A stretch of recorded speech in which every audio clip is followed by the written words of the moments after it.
Garin Baker, welcome to the show. Jeff HEIN, haven't seen you in a long time. I know, when was it that I came up there? Was it a decade ago? How long ago was that? You know, I sent you a bunch of folders and I found a picture of you teaching that workshop Really? here. Yeah, so maybe we get a chance, you can go through some of those pictures. Yeah. I've got them pulled up. I haven't looked through all of them. There's a bunch, but you Well, know, it's in that studio reno folder at the bottom. oh, I don't let's know how check it out. Let's check it out. it's pretty funny. Well, I'm not in the picture, but um, yeah, you look a little younger. Dang it. You mean I'm Well, aging? listen, this is what happens, That freaking sucks. But that, yeah, it had to have been a decade ago. But do you remember Alex Venezia was in our workshop? Yeah, I know Alex. Yeah, And sure. now, Actually, my gosh, he's a rock star. Do you remember standing yeah, out in your yeah, driveway and him yeah. being like this shy artist and like, you think I got what it takes? And you and I Well, were like, yeah, we think you have what it he's still, takes. he's still pretty soft spoken, but not his work. His work No. is like a rocket ship, unbelievable, Oh my beautiful. gosh. Yeah. So I saw him recently at Lime Academy. I think he's doing some teaching over there He at is. Lime. Yeah. He's one of their main faculty artists, I think. Yeah. So you went up to Lime Academy. They did a like a day portrait kind of fun competition that a friend of mine was, I think, one of the jurors. And I went up there just to, I mean, I don't know, can I curse? For, Just don't drop the F-bomb. Everything else is fine. just for shits and giggles, Yeah. So, yeah, so I ran into him there. I also saw him at the Salmagundi Club.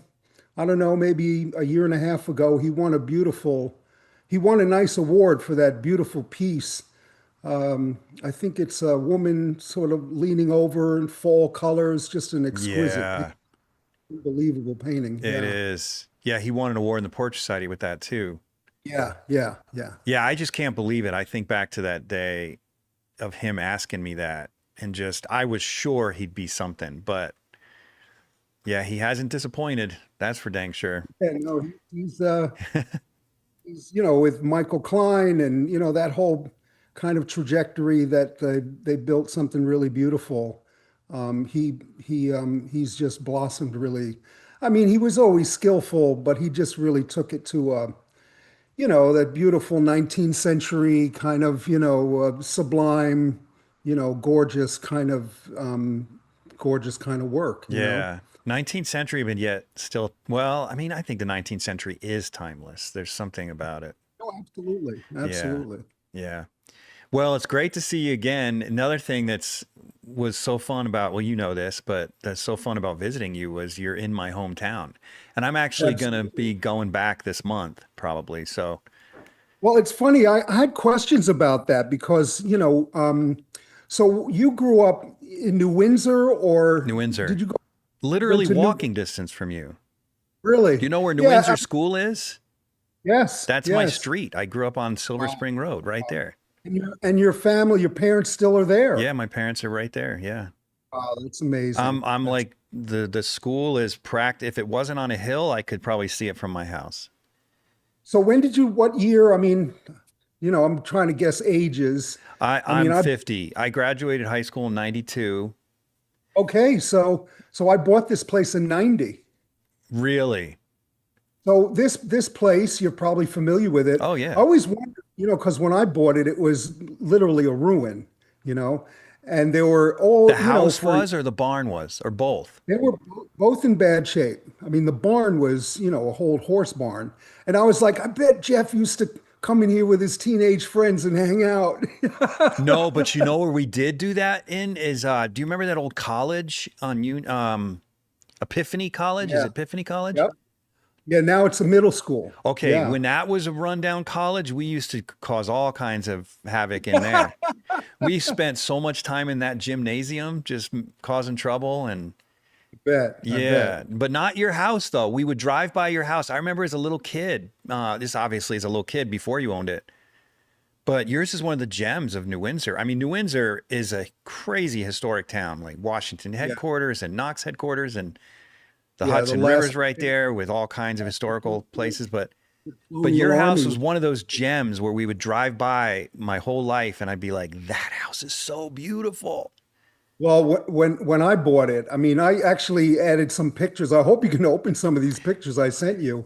When I bought this place in 1990, it was in really rough shape. I mean, it had been left abandoned for 5 or 6 years. The town engineer had bought it, Uh and huh. he was basically trying to turn it into offices and apartments. He was trying to chop it up, and I remember, this is so long ago, 35 years ago. Yeah, there's my studio back in 1990. That's crazy.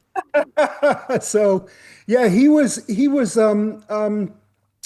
at the closing he said, well, you're going to move, what more do you want me to do on the place? And I was like, just take your tools and get the hell out of there, because you're ruining the place.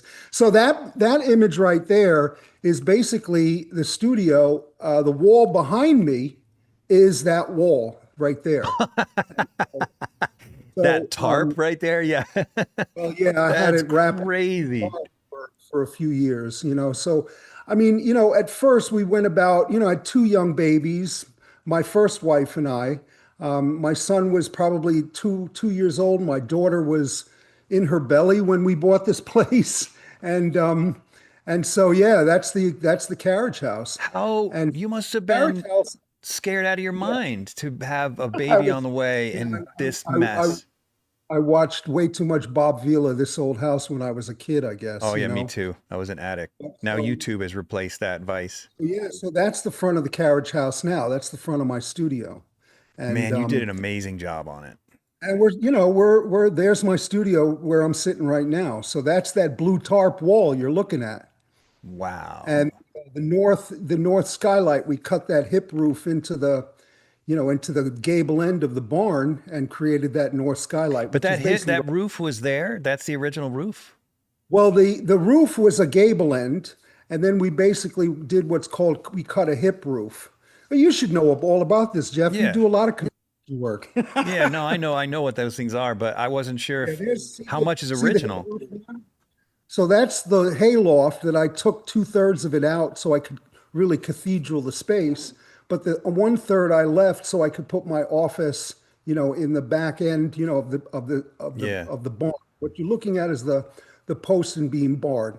It's attached to a stone carriage house out front, which was that other picture, with the big, that rhododendron bush that you Yeah. had up. Yeah. Dude, look There, at that's just crazy. Look, that beam is just bent. It's so well, it's classic. funny. It's funny because we put, I didn't, when I grew up in New York City, and when the toilet broke, you called the super, Right. so I didn't know anything. But over the years, with help and with people I ran into, there are truly angels in this world that come when you need them. Um, it taught me really everything I know about renovating. And I could basically, if I had to, I could build a house. I wouldn't want to because I already did so much work on this place. But yeah, I Right. mean, we squeezed the building back together. We lifted section by section, replaced all the rotted sills, tore off the slate roof, rebuilt the roof, put the Wait. slate roof Lifted section by section. What did you to fix foundations? right. So the sills, what sits on the stone foundation that the posts actually sit in, Yeah. you know, when it's a post and beam. So we had to lift section by section. Obviously, we couldn't lift the whole building at once, but where we found rotted sections of the sills, we would lift that section with 12-ton railroad jacks and relieve the weight off of that section, cut it out, and then replace that section, and then let the building back down on top of it. And so That's it was, amazing. yeah, I mean, the studio renovation was probably a good 6 or 7 years. It wasn't as though I had, a big bucket full of money and, I could just like go whole hog and renovate the whole thing in a year. it was a piece by piece kind of process over the course of, yeah, at least probably 6 to 7, maybe even 8 years, just the studio. Wow. And how did you Once, paint while you're living in chaos? so at first, I had a small kind of room off the dining room, and I worked in there for at least probably 10 years. Uh-huh. The carriage house and the barn just basically sat there, and it's funny because uh, that was always, the aspiration and the vision. I mean, when I bought the place, I had a good friend, actually, my wife at the time. She had a girlfriend and she had a wonderful husband, and they visited us just shortly after we bought the place. And this guy was a young guy, worked in the finance down at, I think it was Bear Stearns or something at the time, and showed him. I walked around the dark and danky barn with the beams and the broken up floors, and I said, "Well, I'm going to make my studio here." And I told him the whole, and he looked at me and he went, Garin, you're a man with a vision. I'm a man with a television. Good luck with that. I So, think there's a lot more of him than our you out there. so, oh, the picture you're looking at now is the restoration I did about 4 or 5 years ago on the front porch. That had taken a beating over the years. Oh my And gosh, you serious? It got that bad? oh yeah, carpenter bees had eaten that whole front. I mean, look Oh, at what? I thought it's like that's when you when bought it. That happened while you were you, living in it? Jeff, when you paint it and scrape it, and then you feel a little spongy, and you just go, okay, well, putty, then paint it again. We paint it again. We paint it again. Finally, one year, I was like, you know what? I got to really open this thing up. And when I started to Oh, open so it, it didn't look like this. This is after you started chopping away at it. well, once you start opening it up, then you find, Yeah. like a lot of these old places, you find a can of worms. And so, over Sheesh. about a year's time, I reached out to carpenters and I reached out to, craftsmen, and it's hard to find people that are interested in working with you to do these kinds of things. So Yeah. They just after want to go to Home Depot and buy the trim that's uh, on the rack. after a year of like frustration and guys telling me, well, I once I open it up, I'm going to find this, and I'm like, I know what you're going to find, and they would say, well, I get like 400 a day plus materials, and I was like, what? And Sheesh. these were like really good carpenters. So basically, one day I just got really frustrated and said, you know what? I'm going to do my own research and I'm going to do it myself. Because at that point, had already built some skills up, carpentry skills and renovation skills. And so I found an old sawmill out in Pine Island. You know where that is. Mm-hmm. And this guy was able to mill me out of solid cherry wood, a lot of those turns and twists, and the moldings that you can't buy, off the shelf. And so with his help, and basically, simple carpentry tools, I was able to basically rebuild both corners were really in bad shape. I did the exact same thing to my front porch recently. Same Yeah. story. Mine wasn't as bad as yours though, but it was just 130 years of just rot and same thing, Yeah. but no bugs. So when bugs get involved, that's a whole nother Yeah. story. Especially here in the Northeast, those carpenter bees, they get inside it. And, that's why kind of every year you really got to, check your seams. And, when things start opening up with the contraction and expansion of the weather, Yeah. you got to kind of stay on top of it. Yeah. It's so frustrating though, because when I did my porch, it looked so good. And within one season, a couple of the seams opened up. It's just the nature of the beast. And I'm just like, oh man, I worked so Well, hard. I But found this product made by this company. I don't mean to plug them, but it's Abatron, and they make this wood epoxy system that stuff is unbelievable. I mean, you can sculpt with it. You don't even have to do 45 miters. You can basically sculpt, a 90 degree, is it and better that than thing. Bondo? Oh, much better. It's unbelievable. Really? I It's got to unbelievable. write that down later. Yeah. So basically, it's a part A and part B. Shouldn't we be talking about art? Anyway, No, it's we a got part plenty of A. time. It's part A and B, and it's like a syrup, like a molasses, like uh, like maple syrup. You Yeah. mix it together and you brush that on the damaged area, the wood, and the next day it's hard as a rock. And Hmm. so whatever rot that you have, you can just solidify it. And then there's a part A, B putty that you mix together, and you can basically shape whatever you need to shape. I mean, and then you can sand it, you can nail it, it's just Oh amazing my stuff. gosh, that's a game changer. I don't haven't heard of that. That's surprising. I used Bondo So, for that, but yeah, no, I've used Bondo, but Bondo is a little too brittle. This really is a sculpting material. really, Yeah. okay, Yeah. that's awesome. Windows, window sashes. I mean, it's incredible stuff. But it's made by a company called Abitron. It's called Wood Epox, and it's Okay. great stuff. Cheap, Abitron but wood epox. Well, I got it yeah. recorded, so I guess I don't need to write it down.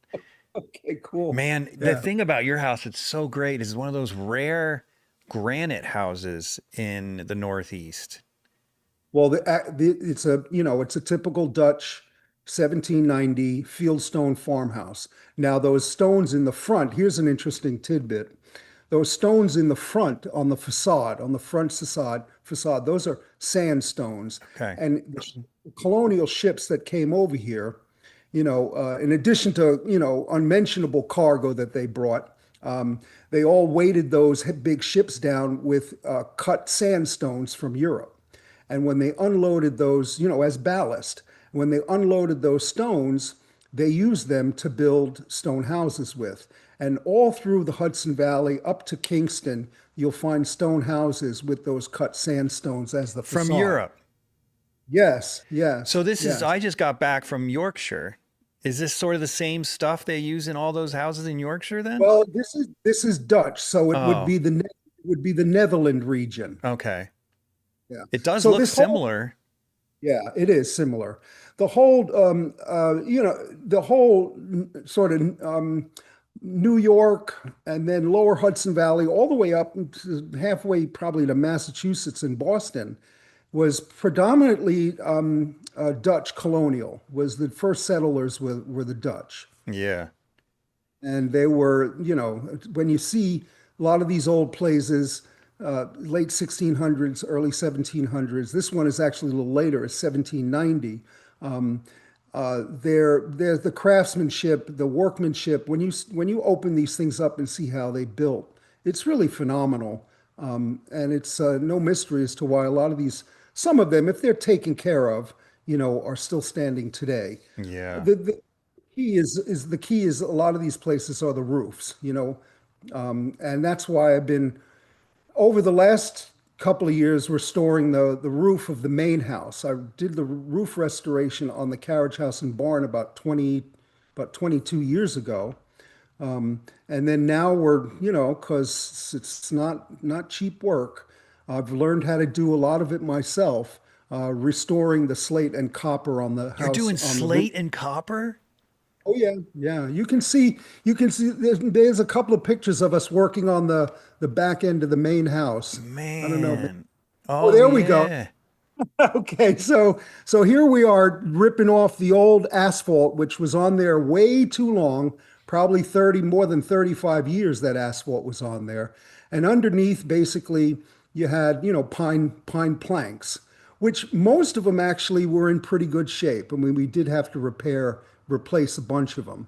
And then, but what really takes the beating in these places are these old Yankee gutters. And if you go to the next slide, I think you'll see what the old Yankee built-in Wooden gutters look. gutters.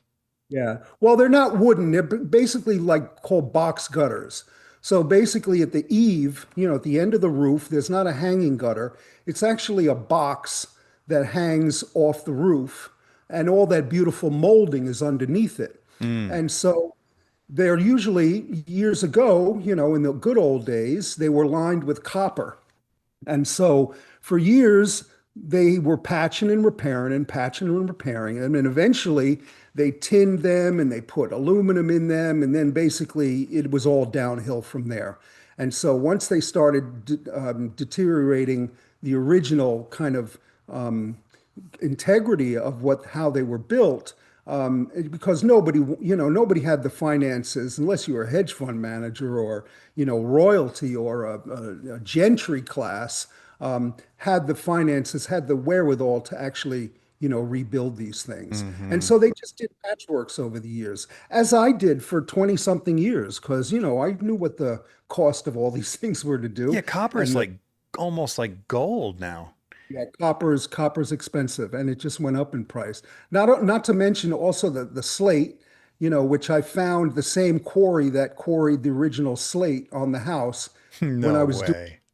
Yes, it's crazy, right? So Wow. when I was barn, which you can see in that photo in the background, that's the barn roof, the carriage house roof. That is And when I beautiful. back 20 something years ago, I took all the slate off with this wonderful Jamaican guy that I knew. He was amazing. Boy, that guy was incredible. What a help he was. And so I lost probably 20 to 30% of the slate because, it's brittle, it breaks. And so I had to kind of get more slate when I went to put the slate back up. This was probably a year and a half to 2 years later after we had taken it off. We tarped it for a while. And Hmm. so and so then I reached out to these slate quarries that are all here along the Vermont New York State border, north of Albany. There's a whole bunch of slate quarries up here. Um, and so I called one and I spoke to this lovely woman.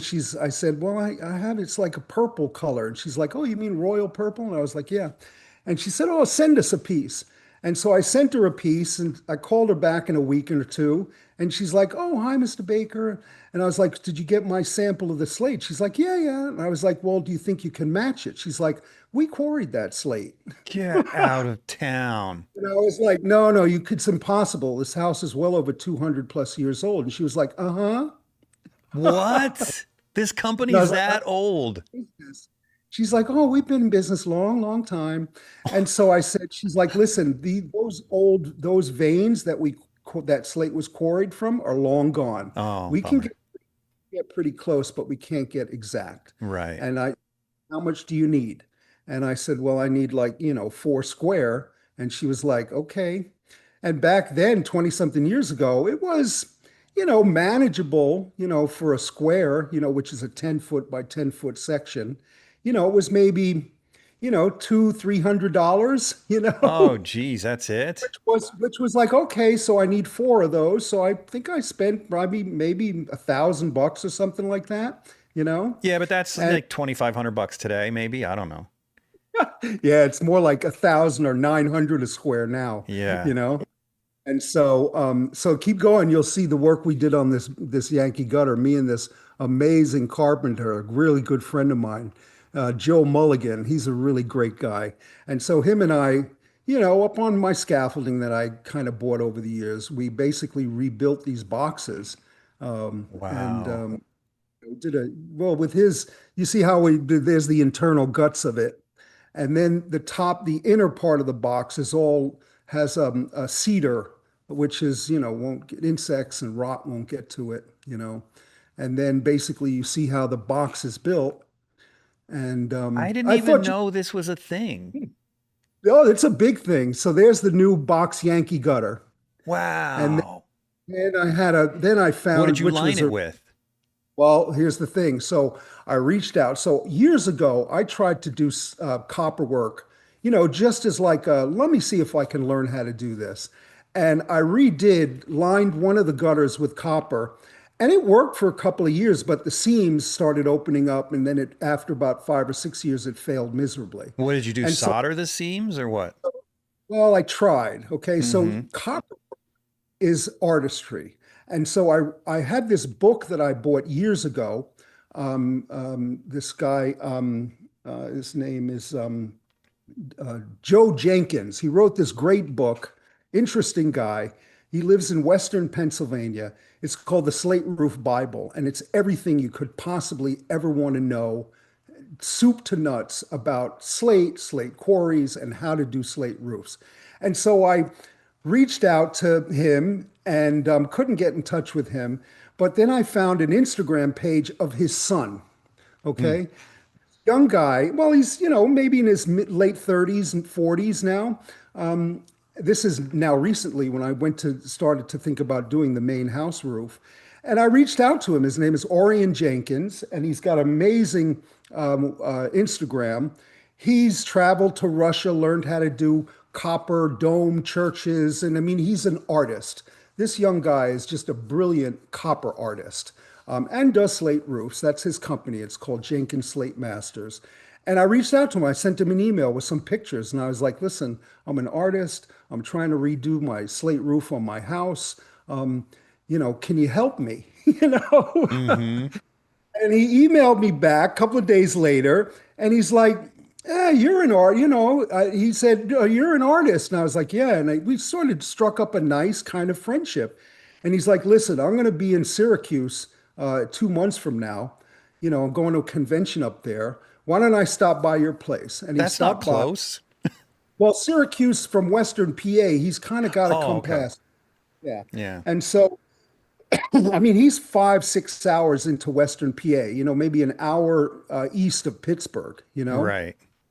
And so he came by with his beautiful wife, two gorgeous young kids, and they stopped by. They spent the afternoon with us. He looked at the barn roof that I had done years prior, and he's like, is it leaking? And I was like, no, it's pretty good. There's a couple of spots around the skylight.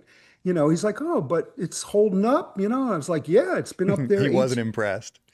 And he was like, well, your spacing and some of your, layout, you made a few mistakes, but it looks good. I mean, and so he started looking at the main house, and he was like, okay, so yeah, this is a major project.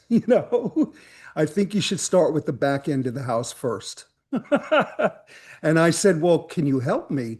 And he's like, yeah, I'll help you. And he said, listen, what I can do is I can come and I can do the copper work.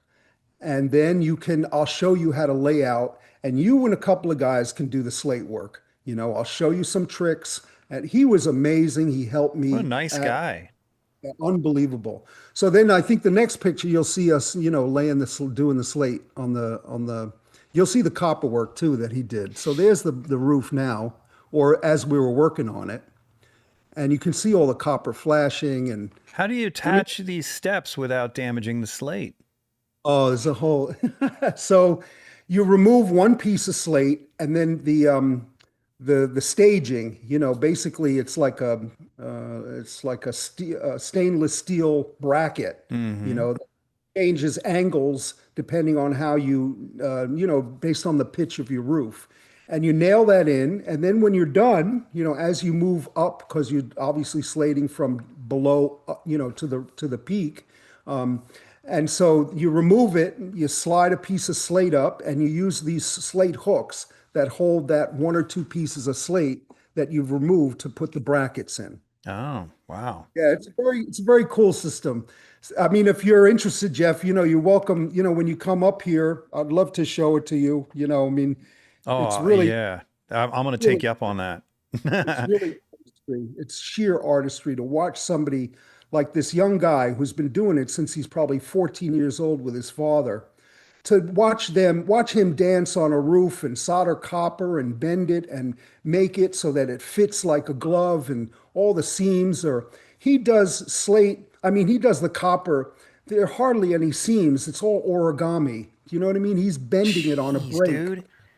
It's What a it's waste though. Half the copper you can't see. It's inside well, there.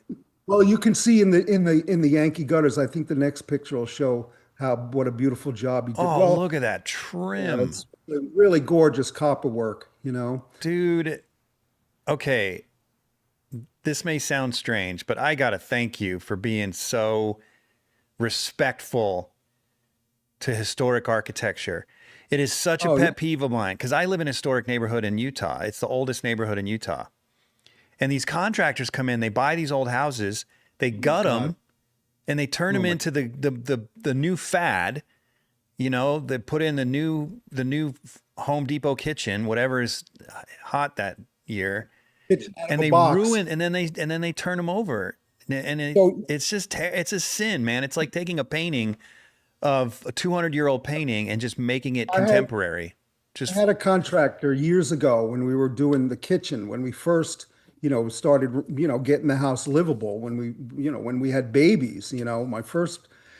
And this contractor, because we have an old servant staircase that goes from the kitchen, upstairs. It's one of those little narrow turning staircases, and Mm-hmm. all the treads on the stairs are beautifully worn of all the lives and that have been through this house. And this contractor looked at me and went, "Oh, you should replace those treads." And I was looked at him and I was like, "What?" And he was like, "Ah, you don't know. They could have been replaced 50 years ago." And I was like, I looked back at him, I went, "You know what? You're fired. Get out of here. Get your tools and get out of here." Did you really? Yes. Oh, I got Because to tell you a story that makes me ill. So we have this, I wish I had pictures. There's this beautiful Victorian house right next door to ours. Ours is Victorian too, but this is a major upgrade from our house. And it's like one of the gems of the neighborhood. And these people from Park City, Utah moved in, and this house has got the detail, all the original details. It's been babied for 100 years. And well, it's over 100 years old. It's about 135 years old, but the owners that recently passed were in there for like 70 years. So all that they beautiful took care of it. gingerbread. They totally took care of it. It didn't get in the hands of any contractors. These people from Park City moved in a year ago, and they're like, "We don't like the doors. They're old fashioned." It's got Oh, these beautiful pendant light fixtures that are hand done, mounted to the ceiling out of plaster, and with all these beautiful light coming off of them, and these beautiful chandeliers that are original to the house and stuff. They want to take it all down, make it why did they modern, buy why did they buy a place because like they that? want their kids to be on the swim team in the local high school.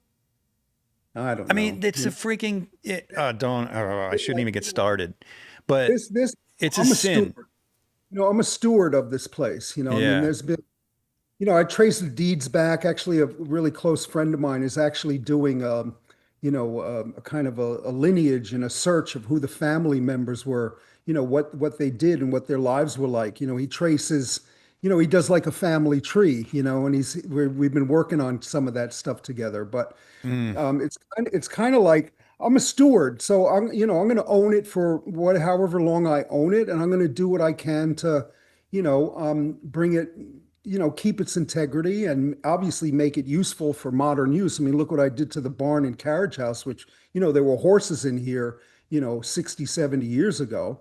Um, so I'm not going to, it's not a museum. I'm still going to make Well, it useful. obviously, but you But maintained its character, right, right? right. I'm trying to keep its integrity of its post and beam, exposing the workmanship, showing off what, the marvelousness and the miracle of what these, people were able to build, Hmm.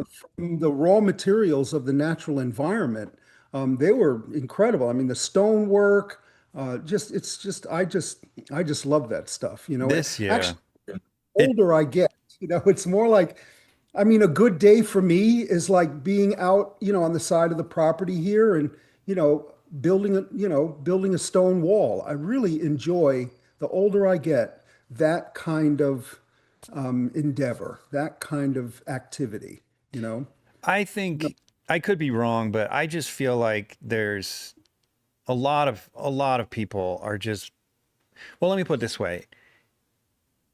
To some degree, it's in our DNA to build homes and care for our property. And I think that's kind of been lost in this modern era we live in, because everything is sort of done for us. yeah. But I know what you mean. It's like when you're taking care of your own property, there's this, it's almost like it's this carnal sort of satisfaction that seems, yeah, it seems like right down to your core, right down to your DNA. It's like, this is what I was Well, meant to do. This episode is brought to you in part by Rosemary Brushes. If you're one of my listeners who's a professional artist, you're already using Rosemary brushes. But for the rest of you, come on. Take your work a little more seriously. Stop buying the other brands. It's just not worth it. Every now and then you may get lucky and buy a good brush from another brand, but use the brand that professionals like myself are using. Go to rosemaryandco.com, link in the description or the show notes, and get yourself some quality brushes before your next painting. it's an extension of the human and the creative spirit. Yeah. A lot of people, students of mine and people that take workshops or people that don't take workshops that just see your work, they're like, "Oh my God, I can't draw a stick figure. I'm so not creative." And I'm like, "No, no, you're creative. You just, there's just so many ways to be creative. People on Wall Street, bankers, lawyers, doctors. I mean, there's creativity in all of it, you Totally. know. So they just haven't tapped into, the the miracle of taking something or taking nothing and creating something with it. I think we all have that, no Yeah. matter where, no matter what. And the solitary kind of activity, of painting, a lot of it is it's still relevant today. And this kind of like an individual with their hands in the mix, with their, whether it be with paint or with materials. I mean, there's something very spiritual about that in a way. Mm-hmm. And I find that, building a stone patio or working on, the older I get, the less I want to start climbing ladders because, in my mural career, we were working on the sides of buildings, 60, 80 feet off the ground. So the older I get, the less I'm looking forward to doing that stuff. But, building a beautiful kind of crafted garden, stone wall, there's nothing better for me. There's Mm-hmm. nothing that's more, that's for me, that's a good, perfect day. Yeah. And to your point, it's interesting. You said we should be talking about art, and I know you would agree with this, Oh, there's one more but this shot. is art, right? This is Yeah, art. no, absolutely. Look at this. When you see Oh my Orion, I mean, gosh, look at all that copper. look at the beautiful copper work. When you see his work and you see somebody who really appreciates, and if you go to, his Instagram, there's some, this is no, this is simple work compared to the kind of work that he showcases and he's able to do, you know. So is But that I mean, joint it's, overlapped or oh yeah, it is yeah, overlapped. It's not well, butted together. there's double locked seams is what that is. That's So it's amazing. it's watching him work and watching him solder and watching him actually bend it in the first place so that it sits in there that we built, me and that guy Joe Carpentry did the carpentry work for. It's like watching, it's just slides, it's just fits in there so perfect, you Mm. know. Oh, And I you know, love your house, man. You've done a great job. taken care of, slate roof and copper is 150 years, Yeah. easy. Yeah. Oh, so this is the same. Oh, well, I'm on the same This was, page. yeah, this Okay. I'm was, on the this same was page. 20, yeah, that was probably 20, 23, 24 years ago of us doing the roof, of the Amazing. studio. Yeah. Amazing. Well, I'm glad we got to talk about that because, like I said, it's like, that park right down the street from you where there's a basketball Yeah. court. Now, I Yeah. used to play pickup games there in high school. Really, Yeah, my right there. son played there and he played for NFA and then he went on to play some college ball. Yeah, that's where I went to school, NFA. Yeah. Yeah, Yeah. that's great. Wow. Yeah, small world. Well, Yeah. like I said, I'm hoping to be up there in July, and if maybe I'll stop in. I'll give you a call and let you know. No, absolutely. Well, Jeff, always have an invitation. I appreciate that. I appreciate It's that. your hometown, it's your old neighborhood, so you know. I appreciate that. Well, hey Yeah. man, so let's talk about your life. I'm curious. So you're one of those. I was thinking about you last night. You're a little bit younger um, than Ricky Mahica. Or Nope. maybe you're the same age as Ricky. So Ricky and I grew up in the same neighborhood. Okay, but you're not the Stephen Assail group. So you Okay, guys so studied with Max Ginsburg, right? we're all old hatters. We're all part Yeah. of the old You club guys at are like the there art needs to students. be a history book with you guys in it. Like eventually I feel like that was a little movement. Like the Yeah, beginning it was. of the new realist tradition was happening there. And it's little stew in New York City, all under Max Ginsburg.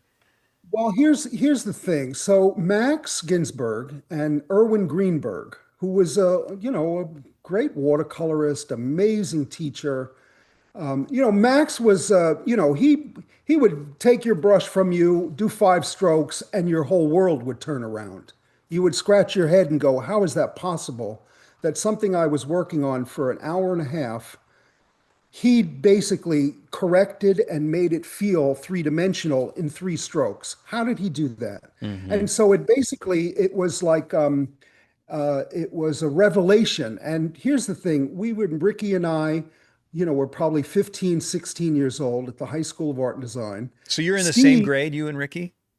Ricky is actually a day younger than me, You're kidding me. I didn't born the same realize you year. guys were that close. He's a day younger than me, or it's a day older. I forget, but we're very close. Like our birthdays are concurrent, Yeah.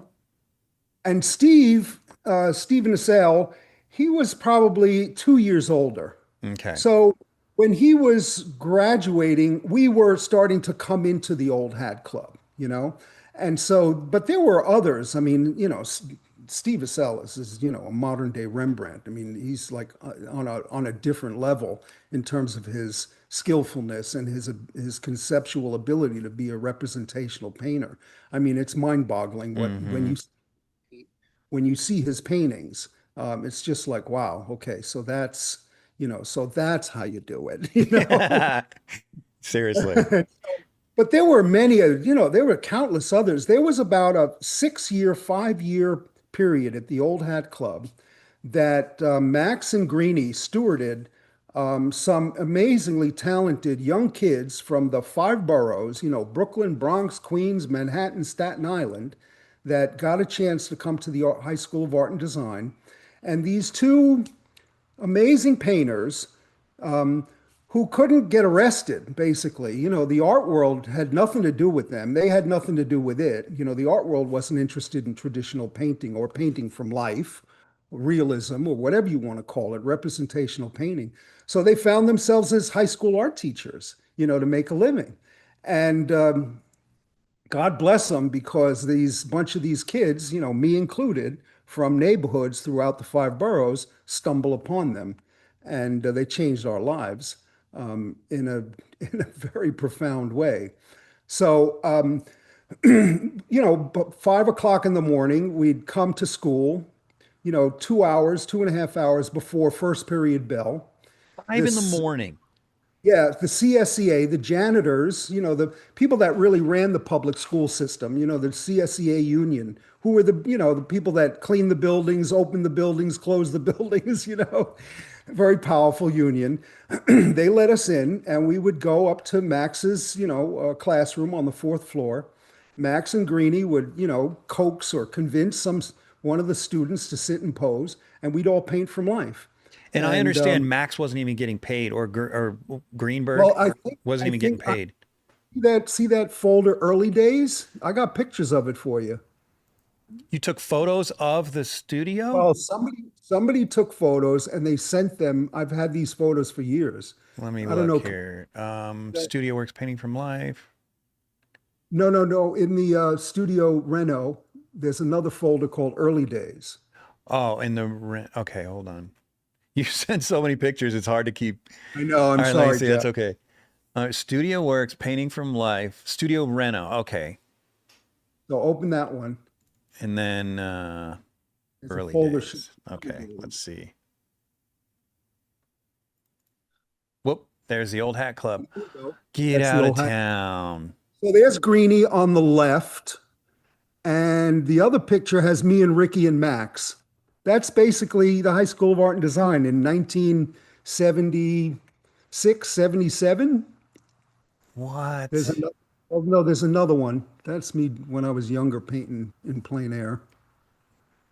Oh, there's Max and Greeny and me with the hair. I don't have the hair anymore. And there's Ricky on the left. What? No way. That's too cool. That was, I think I was getting married that day. Oh my God. No way. Yeah. That And then is there's wild. another shot. There's another shot. That's Max with the mustache? There's Max. And there's Irvila, we used to call him, Irwin Wait, tell me his last name again. Greenberg? Is it Greenberg? Greenberg. You Greenberg. can see, So you can he's long find, gone because he's pretty old yeah, here. yeah. Greeny died, probably got to say maybe 15 years ago. Yeah. Okay.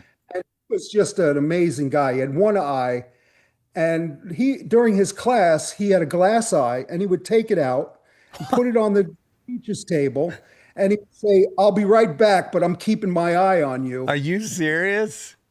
I'm not joking you, man. He would do that. So Oh there's one more man. shot. There's one more shot of you'll see me and Ricky. I think if I don't you keep know. Let's see. going. No, I'm out of shots. Oh man, are you kidding me? Oh geez. So some of them Oh no, actually no. Okay, there. I had to go the other direction. So Is there's me. There's Max leaning over. There's me in the front, and there's Ricky right you the behind me with blurry his one? You the blurry one here? the blurry one, and Ricky's got the big afro. That is gold. And that's Max right there? There's Maxie boy. What? Yeah, it's a riot. He was already what how old do you think he was in the 70s? Let me see. So he's like 95 now or something? Oh, he must have been in his 40s. Yeah, yeah. What? I'm guessing. I'm just a wild So that'd have been guess, 50 but years ago. He's 95 now, so approximately yeah, 95. So he'd have been 45 years old. yeah, So basically. way back then, when this picture that's barely color, he was 5 years younger than me, and he's still around. What do you mean 5 years younger than you? He's He's much. 45 here. I'm 50. This is 19. Yeah, yeah. He's basically yeah in his mid 40s, Yeah. and this is 1978, I'm just saying 77. we got a lot of time left. If we can have his longevity, that's crazy how Well, much he's seen. He's you already know, close to my age in 1970s. That guy has seen a well, lot of stuff. what's really funny is me, Ricky, and Max. We all still teach together, not together in the same class, but we Yeah. all still have classes at the Art Students League now.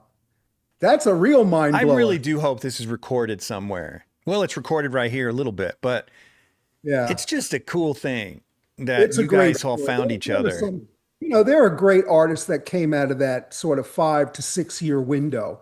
Other than the artists I mentioned, Mark Texera was a powerhouse. He did concept art for the early days of the Hollywood, Marvel comic movies. Hmm. He did all storyboards and concept art for all of those early Hollywood. When they started making all of those. Um, he's a celebrity. He's probably more famous than the rest of us put together, this guy. Really? And he was a brilliant draftsman, even when we were teenagers. Um, Willie Lowe, who's a beautiful person, amazing artist. Eric Velasquez, beautiful children's books. I mean, I could go on and on. There's so many amazing artists that came out of that that old hat club. And you say it was just a 5 or 6 year period. Was that the only time Yeah, he was yeah. So doing it? Or was it there just a was magic there, moment? there was like probably 5 or 6 years where it came to a kind of like it was like the perfect crop, that grew out of it at a Mm, particular time. it's wild. Yeah, yeah. Man, what a cool memory. So, what borough did you grow up in? I grew up on what they call the Upper West Side and Harlem. So Harlem. basic, yeah. So That was it. Those days, Harlem was rough. well, when I was a kid, anything above like 86th Street was considered Harlem. Oh, okay. So Okay. this is the nitty gritty, when the drop dead New York years, Times Square was, a Fellini movie, it was just like horrific. Broadway, Upper Broadway. I grew up on 92nd Street. All my friends were from, basically in the 90s to basically 125th Street on the West Side.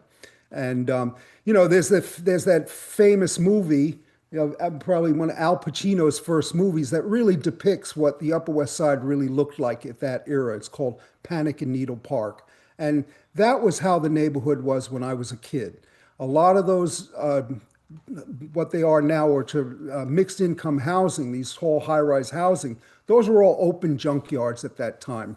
There was a time where even on Amsterdam and Columbus Avenue on the weekends, you used to watch, people used to bring out their lawn chairs and watch the fires. They were burning a lot of those buildings, and they were Oh, basically urban renewal was coming on. So a lot of those old tenement blocks were being burned down, and in the New York City, we called it, money making Manhattan. So any way people could figure out how to make a dollar, they were doing it.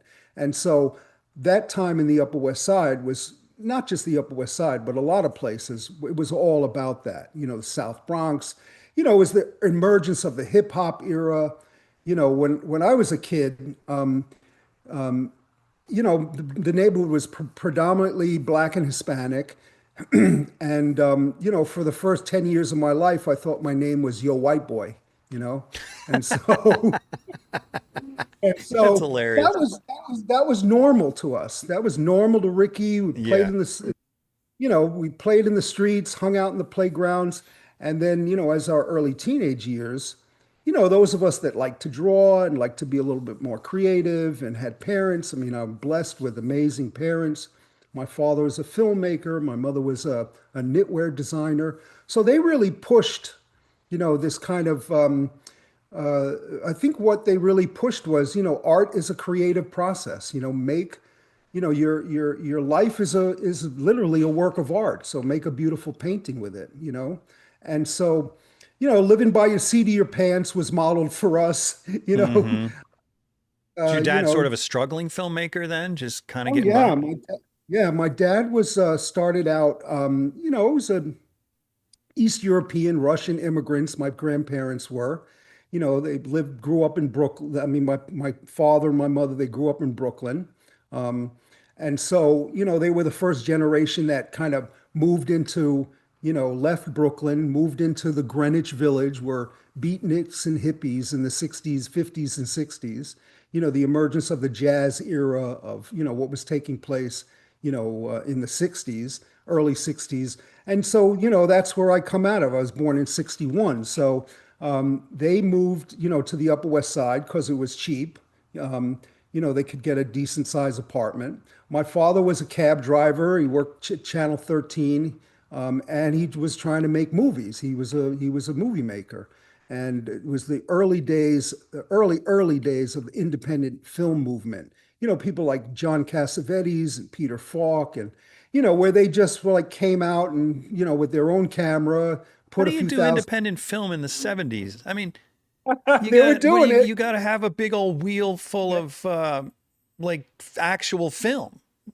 Well, they shot it in 16 millimeter. They wrote their own stories. They got, other creative artists and actors and actresses to be in their But how do they films. even And edit? I mean, the filmmaker today just jumps on the computer, yeah, but I listen, I remember my father he had a dual, like two reels that would, with handles, and they would splice the cuts together. I remember all of that as a kid. wow.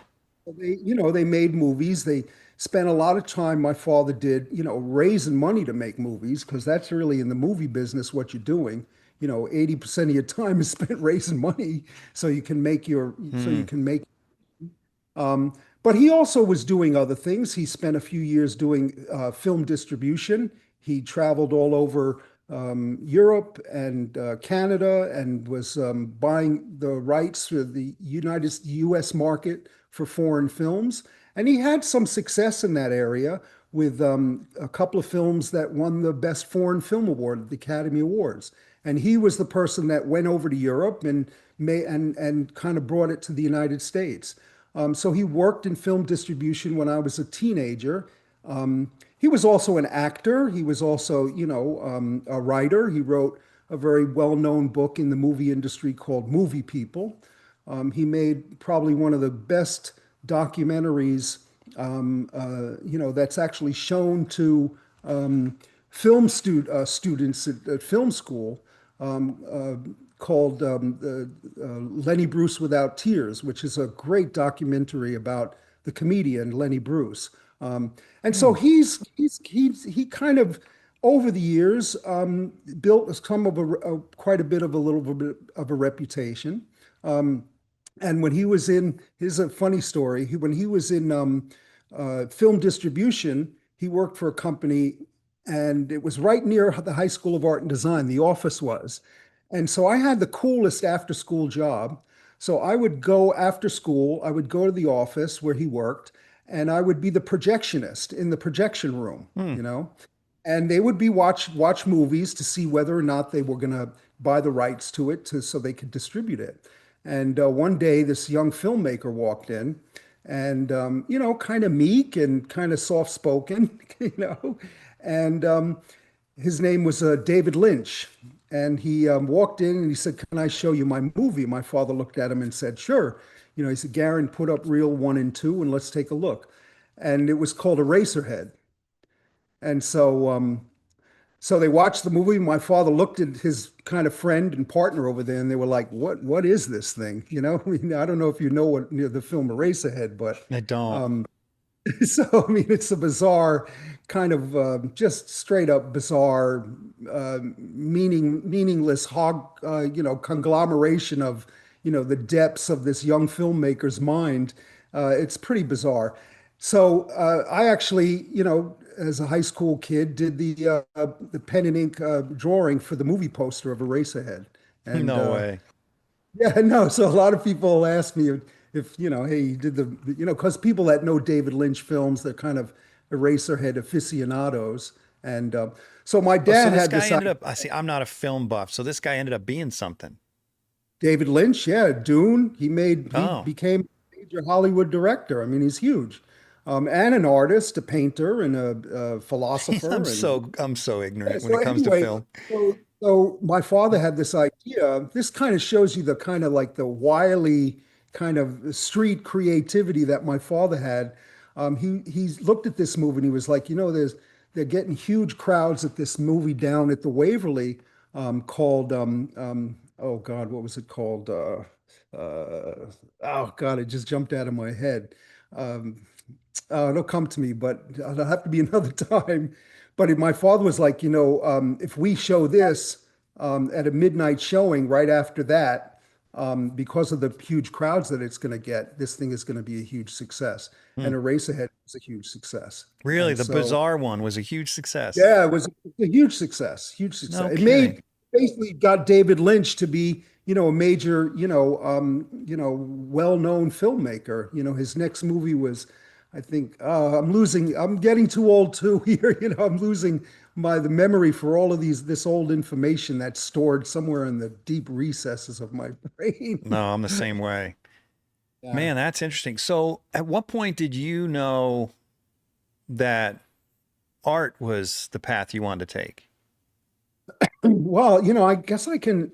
I, at a young kid, before high school of art and design, I just loved to kind of sit in my, bedroom, and I loved kind of old culture, old New York gangster movies, and I used to do drawings of all my heroes, like Jimmy Cagney and all these kind of stories and old movies that I used to love. And so when I got to, and I had pretty, I mean, as a 12, 13, 14-year old, I thought I was, had some skills, Mm-hmm. but not until I got in front of Max and Greeny. Then it was like, whoa, okay, this is a whole different way to look at what art is. And so at that point, there was a friendly camaraderie, a healthy competition among a very tight-knit group of young kids that really wanted to be artists.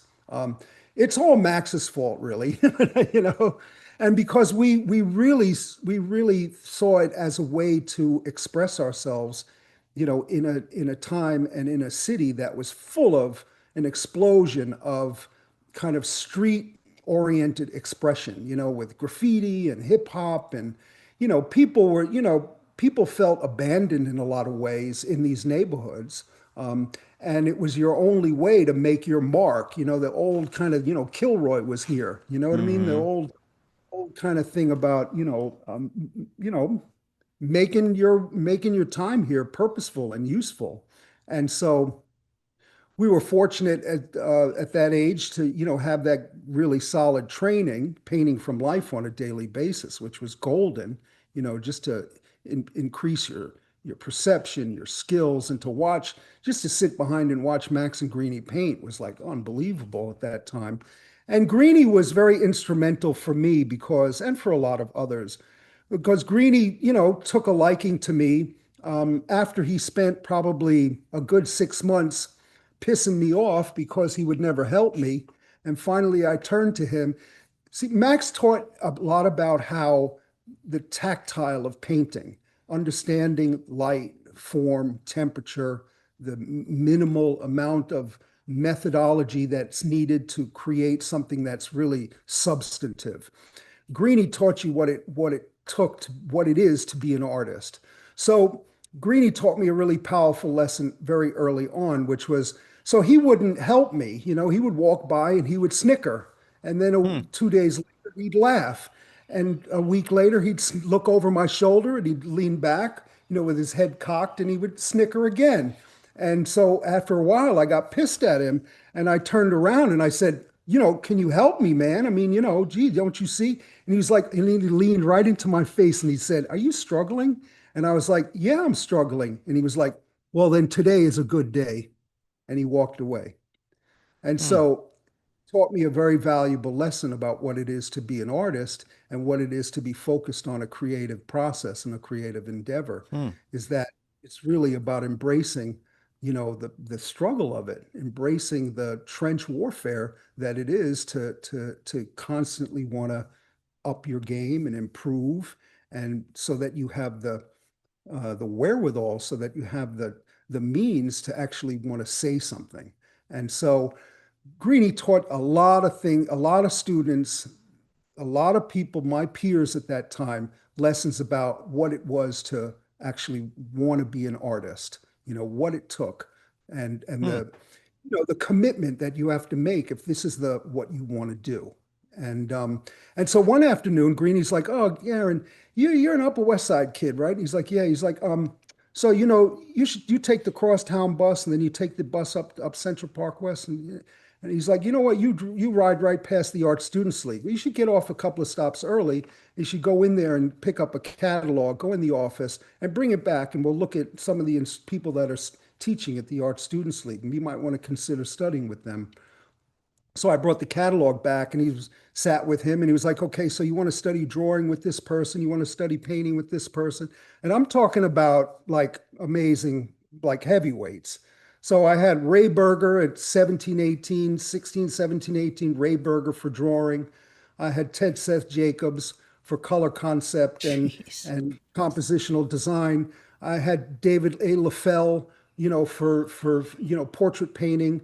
I had, I mean, it was just unbelievable who was at the league at that time. Um, and so there was just Harvey Dinnerstein, uh, Bert Silverman. I mean, I'm not kidding you. And so, Jeez, you were in a sweet yeah, situation. oh yeah. And so sometimes, I find, well, a lot of people, Um, but so even when I went off to Pratt Institute, because a lot of us got opportunities to get scholarships at Pratt, Parsons, Ricky went to Parsons, Cooper Union. Actually, I got accepted to Cooper Union, which was like the gold standard. But then I went to Cooper Union to visit, and I went to one of the painting studios up on the top floors because I wanted to see what kind of work they were doing. So I thought I'd rummage through some of the painting racks, to see what I would be doing 6 months, a year down the line.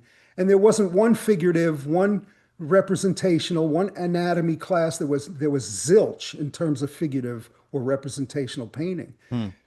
So I went home and I told my father, I was like, "I don't think I want to go to Cooper." And he's like, "What are you talking about? It's a ticket to ride. It's free. It's a free school and you got a scholarship. What's the matter with you? You know, have you lost all your senses, young man?" You know? And I said, "No, I don't want to go there." And he's like, "Well, then you can figure it out on your own because, you know." And so I eventually got a 2-year scholarship at Pratt Institute. And that's where Wasn't Steve that the Assel. same thing though? Yes, but at least at Pratt, there were these wide open, cavernous painting studios where you could basically do what you wanted. And that's basically, I kind of followed in the footsteps a little bit of what Steve Assel was doing because he was there. He was a 2 years, 2.5, yeah, about 2 or 3 years ahead of me. And he had a studio on Myrtle Avenue. So when I was at Pratt, we used to Hmm. paint together on Myrtle Avenue. And he would tell me, "Oh, you should study with this teacher, you study with that teacher." And so I felt, and there was a couple other art and design, a really, really wonderful close friend of mine that was at art and design, another buddy of mine. He was from Bay Ridge, Brooklyn, a young, well, we were all young back then, an artist by the name of Paul Casal. He tragically passed away much too young, but him and I were kind of thick as thieves when we went to Pratt Institute together. And there was a time we were at Pratt where we were in foundation and painting class, and they were all abstract classes. Hmm. And so, so him and I, one day we stood up, after like 4 months of like everyone dressed in black, drinking lots of coffee and throwing paint around on these 8-foot canvases. And Paul and I are looking at each other and going, this is nonsense. This is silly. This guy's a trust fund kid. This is another kid. They're not paying for their own schools. We're working hard. We're getting scholarships. We want to work here, And so one day I stood up and I told the professor, and I was like, listen, do you think we could get a model? And this professor looked at me and said, a model? What do you want to have a model for? And I said, well, because we want to paint from life. And he was like, well, we don't do that anymore. You don't need to. That's passe. We're cutting edge here. We're doing new stuff. And I was like, well, I don't know about that. So how about me and whoever is interested? And I knew Paul was interested. We take that studio across the hall and we get ourselves a model. And you can come in and check out what we're doing, or, give us a C. I don't care, And he looked at us and said, get the hell out of here. And I was like, fine with us, And me and Paul went to the department chair, and who was a nice enough guy. Do you think we can get models? And he looked up at it and was like, models? Wow, that's interesting. Yeah, sure. I'll get you some models. And we painted from the two of us for about a year on our own, every day, 6 to 8 hours a day, drawing in the morning, painting in the afternoon. Did you get a And grade for it or any no, credit? we didn't care. We just wanted to paint from life. We just wanted to paint. And But you could have done that at the Art Students League.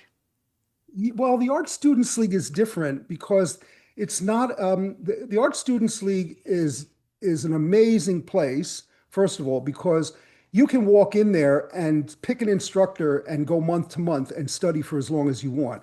Then change up and study with another instructor. And you can create your own education. And at the time, I probably could have done that, but I wasn't aware on that level. You wanted to get a degree, you wanted to be matriculated, you wanted to graduate with a BFA, you wanted a, Right. a name behind you, or a Cooper Union or a Parsons, or you wanted an institution to say you whatever it is. I don't think I've ever had an art director or client or even a collector ask me to see my graduation certificate at Pratt. So I guess you're absolutely right, Jeff. I could have just stayed at the Art Yeah, but Students I didn't League. know either. I'm Yeah. 12 years, well, maybe I was born in 74, so we're about 13 years apart. And it was the same when only recently have people started to realize you don't need a degree. Frankly, in many things, not just art, but back, yeah, you're right. Back in our generations, it was different. Everyone got a degree. Otherwise, you would Well, I never mean, get work. That's the way it was especially taught to us. coming from the family I came from, college education, all of those things were very important. Yeah. They were the stepping stone into, a successful life, so to speak, making a good living, supporting a family, all of those things were the building blocks of it. Yeah, as an artist, today, I talk to a lot of my young students, and we have these discussions, whether it's important or not. I think if you're interested in getting in teaching, and especially teaching in an institution or teaching in the public school system, or in a major institution, yes, you're probably going to need a degree, if not a master's these days. But if you're going to be a working artist, it's probably you can tailor your own education based on the kind of work you essentially have a vision to do. But yeah, at Yeah. that time, Paul and I, we had a blast. I mean, when the model didn't show up, these were beautiful. There was an old shoe factory, so these were, 18-foot ceilings, windows, north light windows, old factory buildings in Mm. Brooklyn. That's what Pratt Institute is. It's an old shoe factory. and we'd play stickball. We would like kill the time. We'd play stickball until the model showed up. We'd set up like, okay, off the conceptual, tire hanging, with the huge, that's a double, that's a triple, that's a home. You'd play stickball indoors? Yeah, yeah, it was great.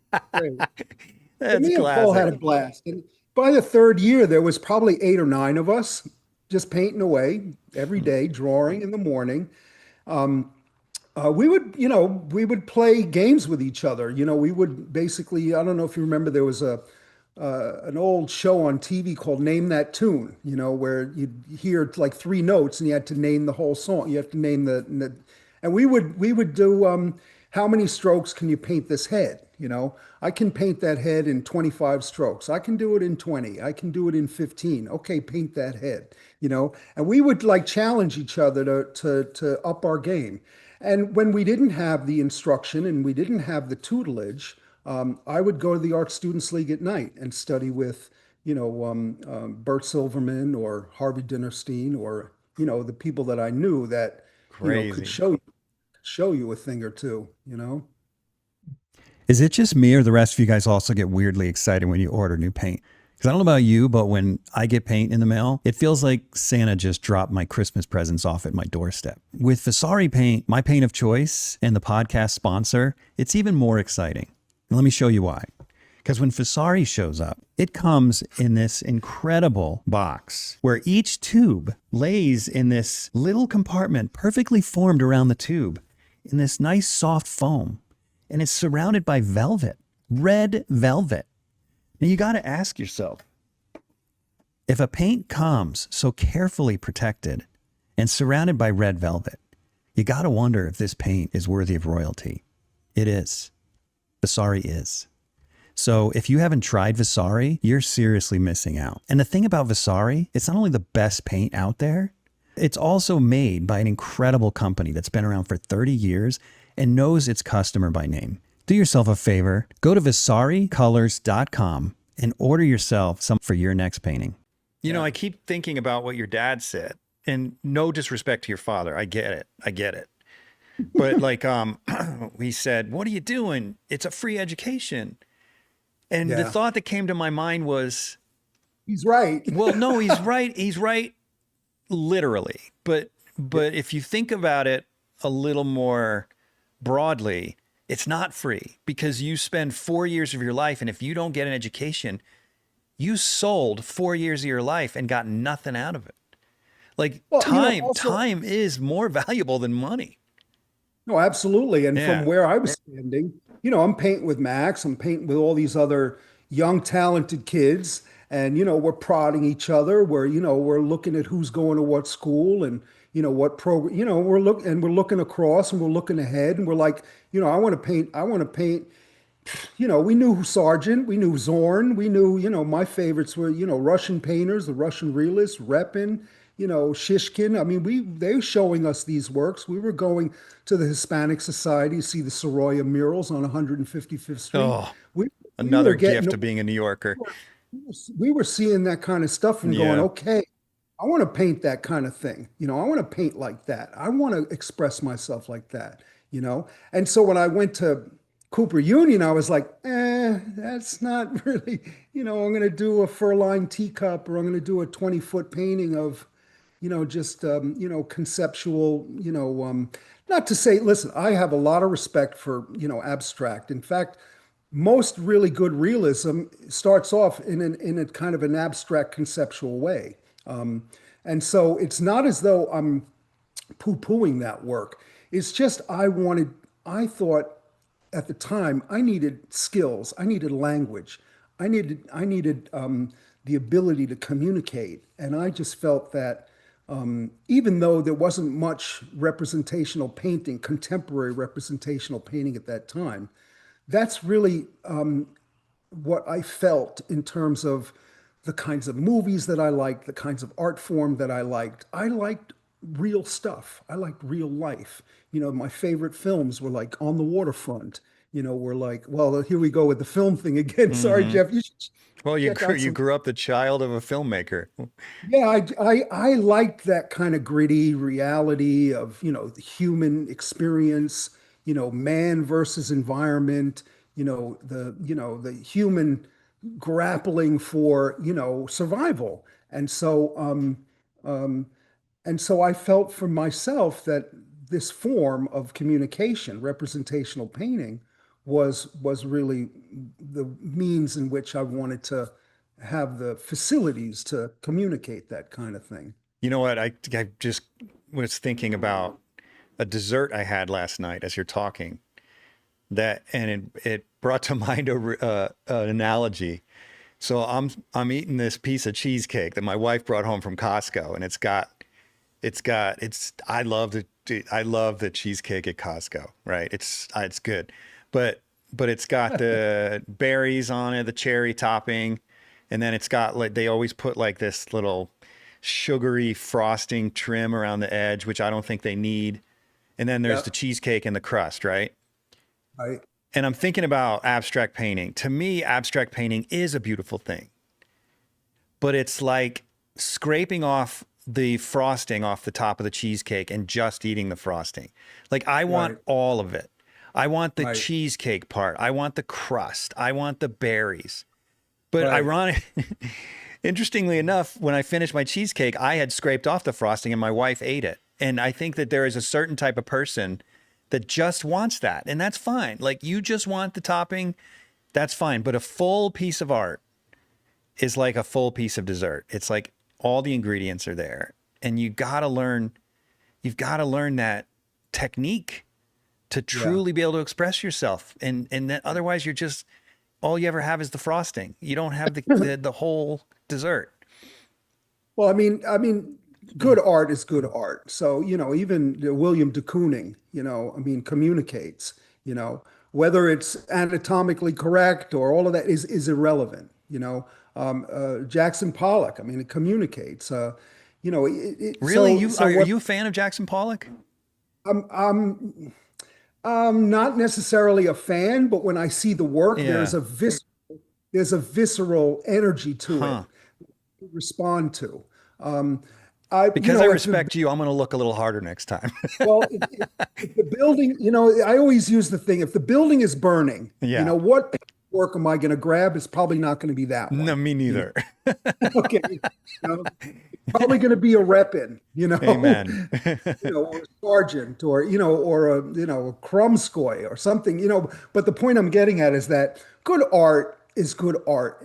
Communicating is really its ultimate kind of the agenda here. Even, let's go all the way back, the cave paintings, some individual is trying to tell you about their existence, about their story, about their experience. And so, whatever means necessary, I'm sort of in the Malcolm X school of painting, by whatever means necessary, and so whether it's conceptual or abstract, there are some things that I kind of just go, okay, listen, I get it, because I am a student of art history.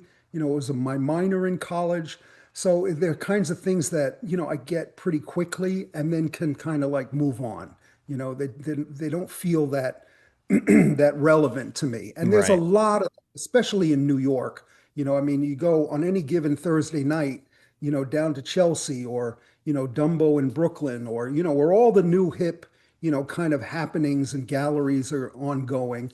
And, there's just a lot of pablum out there. There's a lot of like noise about stuff that really, in my opinion, is kind of transient. Hmm. It's topical, it's not lasting, it's not really worth that much time and effort. The thing in New York that's so kind of debilitating sometimes and frustrating in the same respect is that there's so much worth and money tied to it, and so much about what this is worth versus what that's worth and what it's sold for and whose collection it's in and this and that. And so there's a lot of all of that. That, in a sense, has become the new art form rather than the work itself. Hmm. So go to any one of these openings, down, wherever, on a Thursday, and the best dressed and the most beautiful people are there, and it's a party, and there aren't too many people really looking at the work, you know? Right. And it's a strange kind of phenomenon, being in the, New York City art market and being in the kind of the shadow of that in a sense. Well, and I understand You that certain dealers won't even sell work to you unless you're the type of buyer that they can brag about to the next right. buyer. Well, it's not only that. I mean, there's so many wonderful books that have come out of recent years that talk about, the kind of the, the money laundering interests, the Hmm. money aspects of the art business. The egos, I mean, listen, the blue chip galleries, the Gagosians, I mean, it's a major industry in a sense, and not, you know, add on top of that the auction houses and how they kind of double deal and work together to buy low and sell high, and then warehouse a lot of this work. And I mean, it's so complicated to go into. Hmm. um I kind of like, at my kind of time, in my early 60s, I'll be 64 this year. It's kind of like, I remember years ago, I went to this one dealer, and he had a nice gallery at 57th Street. And we had a nice lunch. And we're sitting in his gallery after lunch. And he's like, "You see that wall? That's $80,000. You see that wall? That's 150,000." He's like, "I got to move that amount of work on a monthly basis just to keep my overhead intact here." And so it's about moving these kinds of numbers, and it's about finding the kinds of collectors that are interested in this for its monetary kind of ego gamesmanship that they're playing. And the work is secondary, and that's why a lot of these galleries are just these days. At least when I was younger, you could be in a couple of galleries down in New York City, and they were really, the dealers and the gallery directors were really about nourishing and building and slowly developing your career, so that they could essentially create you as a commodity value. Now it's just so moving so transient, and there's hundreds and hundreds of artists and rosters. The shows are up for 2 weeks. Half the show is either sold out before the opening. It's a whole, rather still confusing and perplexing world down there. So Hmm. I'm just like, what, I'm just gonna stay here a little bit and just do what I love to do, and not really worry about all of that so much. Yeah. Yeah, I I, prefer our world. I mean, yeah, I feel like because it's like a cat and dog kind of thing. It's yeah, just yeah. a different breed of Well, I art. mean, I've always like, in a way, as my early years, coming out of college, you know, had to make a living. I was married pretty young. We started having children in our mid to late 20s, 26, 27 years old. So in a way, I had a family to support. So, at that time, I showed my work to a couple of galleries, which is a lot of paintings from life and a lot of, street scenes and plein air stuff I used to do out in the streets of New York. And I would show my work to a couple of galleries. I remember one was this gallery called OK Harris, which they had some cool work. And the guy looked at my work and he was like, "Oh, so you're like a photorealist." And I was like, Mm, uh, "Okay, what's that? Photorealist, And so they sold a few pieces of mine, but it wasn't the kind of it wasn't enough to really, pay the bills. So a lot of us at that time found our way, making a living as illustrators, which was a lot, clear cut. You had three or four art directors that you worked with on a monthly basis. You delivered on deadline. You got paid. And at 27, 28 years old, me, Ricky, Steve, a bunch of us, we made good livings, as mm. call each other paint slingers. The deadlines were 2 weeks. We would either the publishing or advertising or annual reports. And we made a good living. We were able to raise, our families doing it.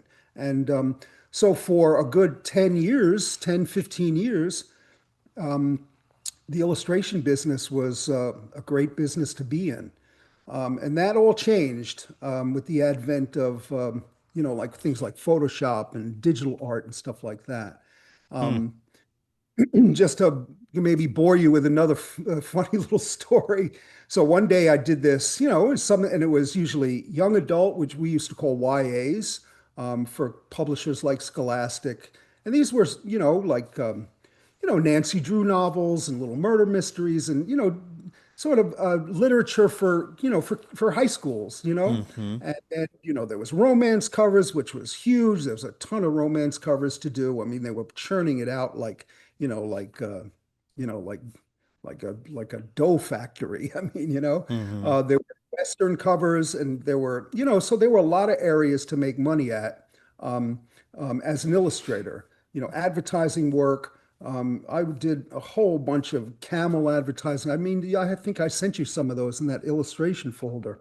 Um, um, there was a whole bunch of really good, high-paying advertising work that I got doing, you know, doing Camel, which was R.J. Reynolds, cigarette company.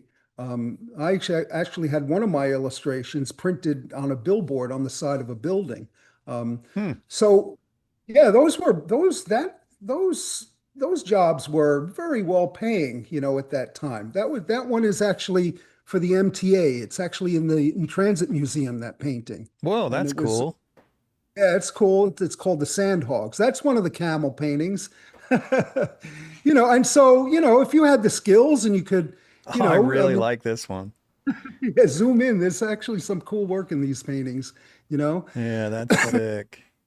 So, these were paying really well. At that time, I had a very good agent. This was Wow. actually printed on the side of a billboard. This was the side of a building. I drove into Manhattan one day and I was like, holy crap, they put it on the side of a building. Do you And just so do you uh, just do the illustration part and then they put in the text, or do you have to do the text you too? just paint the picture. So you do a Okay. photo of the model, and some of these photo shoots, they would spend ridiculous amounts of money. This was in probably the mid 90s, this period. Hmm. They could spend 20, 30, $40,000 on a photo shoot just so with a stylist and catering and photographer and models, you'd be there all day just so that you could get one shot that you could say, okay, I'll do a painting of that one, No joke. So they've spent a and they fortune were before paying, they even pay you. was ridiculous. The money that they were spending was off the Richter scale. They were paying 18 to 25 grand for these illustrations, You got to So I be mean, kidding me. and I'm talking about the mid 90s. The Can I, money is that it inappropriate for me to ask what they pay you as an illustrator in that time? that's what they paid. That's what they paid me. 25 grand Yeah, 18 to 25 grand, depending on the for complexity of the. just this right here, this one painting. That, No, that's right, Booby. and that was back in the 90s. Yeah, yeah. They So were that's like if it was today, that's like 35, yeah, 50 grand, something like that. yeah, yeah. It was serious money. It was Wow. money. So you were like, okay, so this was for the New York Times Sunday magazine. Now, wait, Jeff, this was an editorial illustration. The Hmm. budget was not anywhere near R.J. Reynolds advertising. The other ones are for major Oh, and advertising this one's agencies. harder. Oh, this one was much more complex, But it's the Sunday Times magazine. Everybody in New York City is going to get the Sunday Times, and they're going to see Yeah, my that's pretty illustration. cool. So yeah, this one probably paid, I don't know, 3 grand or something like that. Whoa, the But it was, difference is huge. yeah, it's huge. It's huge.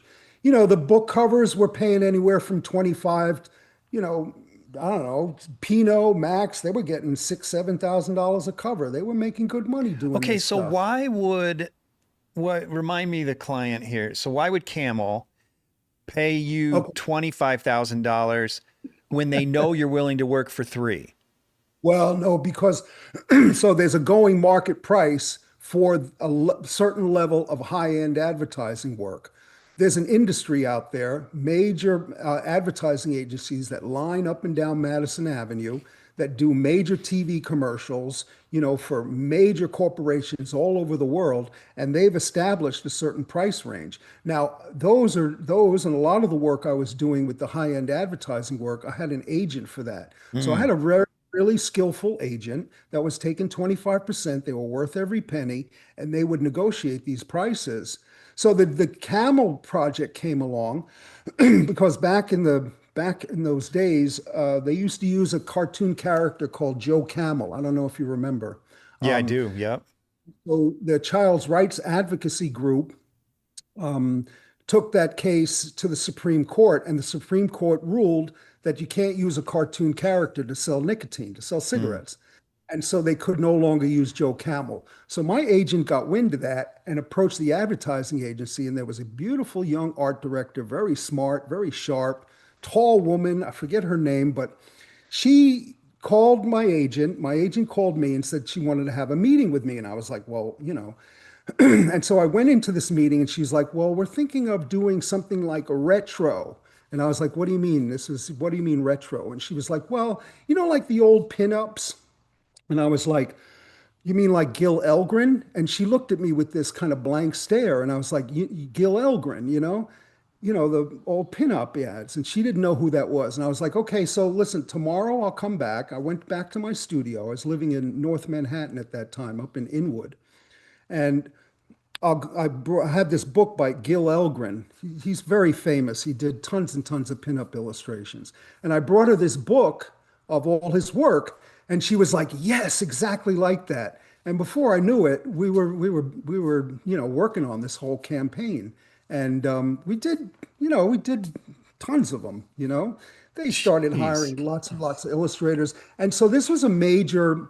This campaign was in the tens of millions of dollars. This advertising campaign that they worked That's on. wild. So how did you find an agent in those days? Excuse me. So when I graduated Pratt, there's a great place in New York City. It's like one of the great golden places that's been there forever. It's called the Society of Illustrators, and it's on 63rd Street. And it's a great museum down below. There's a restaurant up above. It's just everyone knows what the Society of Illustrators is. And so in coming out of college, they have a very famous student competition. And that year, I was fortunate enough to won first prize at coming Congrats. out of at the Society of Illustrators. And I had an agent that basically called me up and said, we want to take you to lunch. And this was the first agent I had. But then years later, I had worked with that agent for probably 5 or 6 years, and they had gotten me a lot of publishing work. And after a while, they started servicing the same publishing clients. Now, this agent was a very upfront, beautiful guy. I mean, it was very honest with me, had a lot of integrity. And one day he said, Garin, all we're doing is taking 25% of your money and we're servicing the same 10, 15 clients that you have. So what we're going to do is we're going to take just 6 months of severance and then you can be on your own. You can service your own Are you clients. serious? He said to me, I'm the most expensive messenger in town. So you bring the painting to my office. I walk it across the street to the publishing company, and I get 25%. He's like, does that sound right to you, Garin? And I was like, yeah, that sounds Dude, about they right. don't make people like that very Yeah, often. no, his name was Sam Bernstein. He was a great guy. He was a great guy. What a great human being. And so so I was without an agent for probably, I don't know, 3 or 4 years. And I got a call from this guy, another great guy named Jerry Rapp, and his Gerald and Cullen Rapp was the agency. And he invited me to lunch. We went to the Society of Illustrators for lunch. And sitting underneath a Dean Cornwall or a Norman Rockwell in the restaurant on the fourth or fifth floor, I think it was. They have a beautiful collection up there of golden age, American illustration work.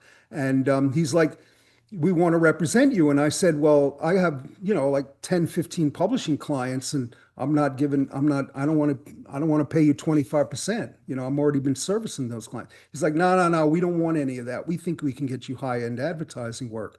And about 3 or 4 months later into this agreement, which I didn't even have a signed contract. This was one of those guys that said, listen, if I make you money and you make me money, we'll be happy. We don't need a signed contract. Amen. That's what I The tell all my moment, students. the moment nobody's making money, that's when we're going to need a contract. And then You know? neither of you want to sign it anyway. That's right. Yep. So about 3 or 4 months into it, he started, he got me, I don't know, a couple of, like development, New York City, the high-rise development. When I did this residential development tower, which they wanted me to paint the building before it was painted, but they wanted me to paint an aerial view of the whole neighborhood so they could then superimpose the painting that I would do in the painting of the building actually in the neighborhood. And this Whoa, was I'm so before, confused by that I description. know it's confusing. So they would develop, Do they you were have a going to picture build. of this thing? Oh God, it's so long ago. No? So Okay. he said, so you Try want again. me Yeah. to had an architect's model of the building, Okay. in the office, 3D model, beautiful. Right. So they're like, well, we're putting this building on, I think it was 26th Street between Madison and Park Avenue. I was like, oh, great, right near the Flatiron Building. But we want a painting of the building already there in a bird's eye view with the Flatiron and with the MetLife building and with our building intermixed in all of that neighborhood. And I Oh, was was like, this to sell the product or sell right, the sell the start whole? selling Yeah. selling the apartments. So I Yeah. was like, interesting. So I was like, how can you? I was like, well, unless he's like, how can you do that? I said, the only way I can do that is if I have a helicopter. Yeah, there are no drones back then. Right, exactly. Yeah. So he's like, we can do that. So I called my wife and I was like, babe, you want to go for a helicopter ride? So we got Dude. it. We got the ride and I shot the whole neighborhood and then I shot the architect's 3D model and I basically put the two together and, and did the painting. Okay, technical And question for you. I know yeah, how I would do it, but I'm curious how did you resolve the difference in perspective between a scale model and the well, I mean, actual space? the neighboring building is so many stories Hmm. and the architect's rendering or 3D model is so many stories. So you basically kind of in on sketches and in drawings, you literally superimpose the photo reference of, standing on a ladder shooting this model, and then your aerial shots that you took from the helicopter. You basically are dealing with 1 or 2 or 3 point perspective. It's not rocket science. I mean, you can figure it out when you start, with a T-square and, pencil and paper. But you You know, do you have can to move, you do have the to trick modify vanishing points and stuff. That's right. And the Right. trickiest thing is the light and the time of day. That was the trickiest thing. How did you Was to resolve figure that? was to figure, what the photo reference told me about what time of day it was, where the light was, Yeah. because the sun in Manhattan rises on the east side and sets on the west side. So you get these beautiful long shadows in the late afternoon, and that's what you're looking for because you're going to have the best design. You're going to have the best abstraction per se, in terms of its lights and shadows, because that's really what you're looking for Hmm. is abstraction of lights and shadows. When you go back and you look at, because my heroes when I was an illustrator were all the golden age illustrators. When you look at Gruger drawings or you look at, NC, Howard Pyle or Dean Cornwall, you look at all these great, illustrators in the 20s, 30s, and 40s.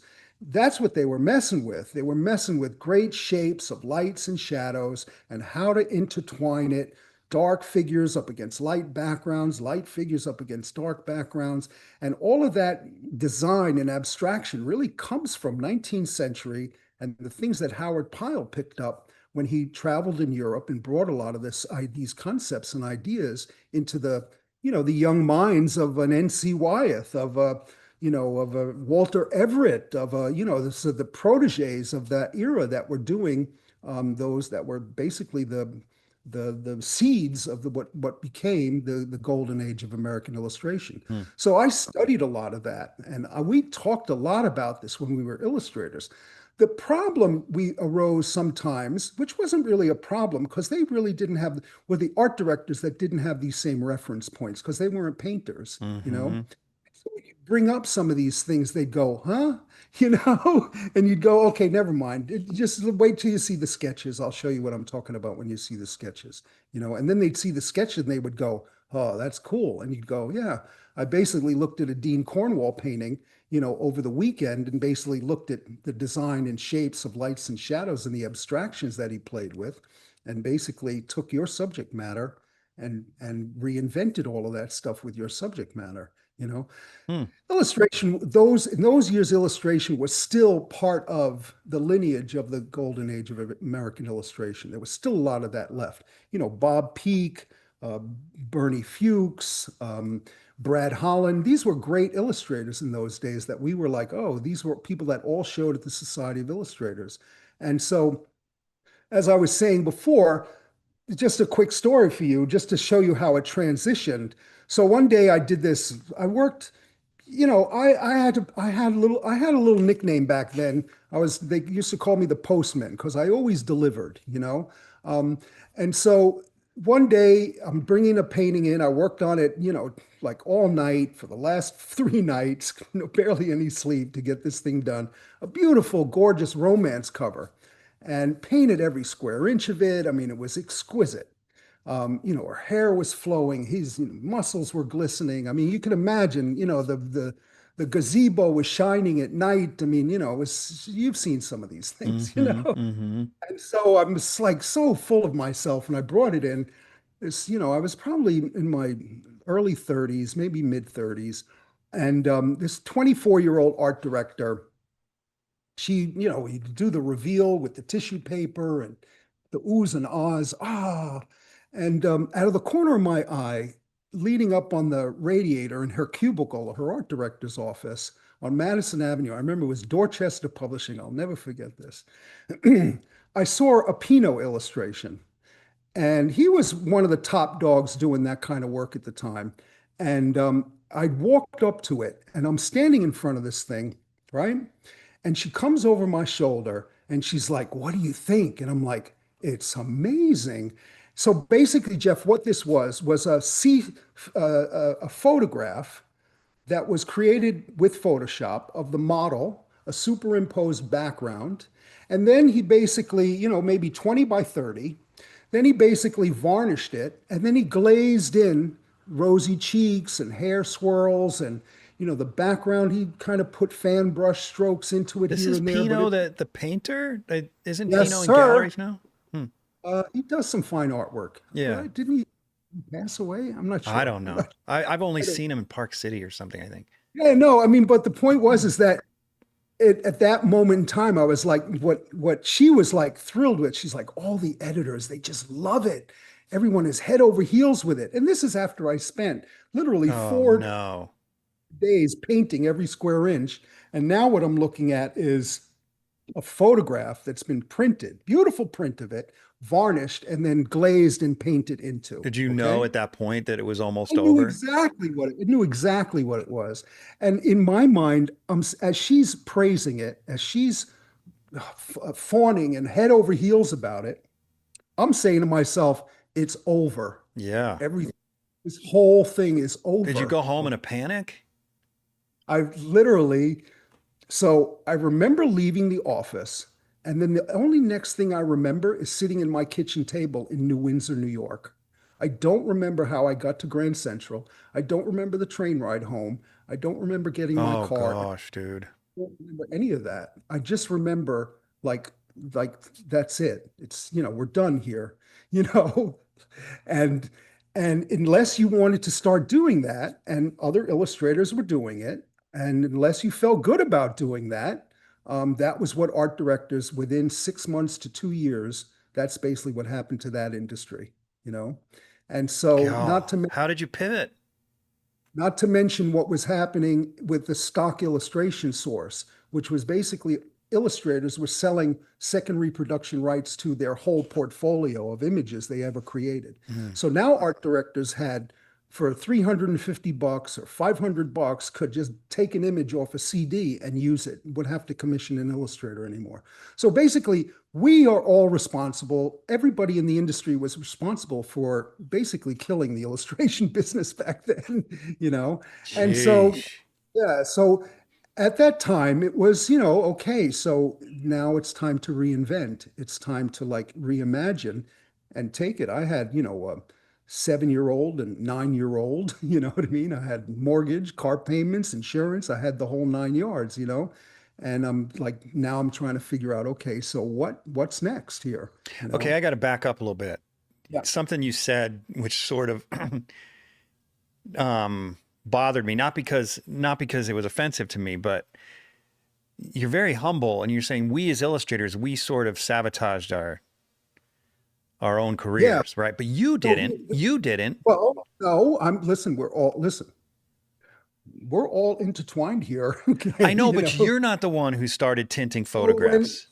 so when I got a phone call and this person told me, so you must have done 500 illustrations so far, and they're like, yeah, and they're like, wouldn't you like to sell second and third and fourth reproduction rights and never have to pick up, never have to like, pick up a paintbrush. You just sell the reproduction rights to the illustration you did 10 years ago.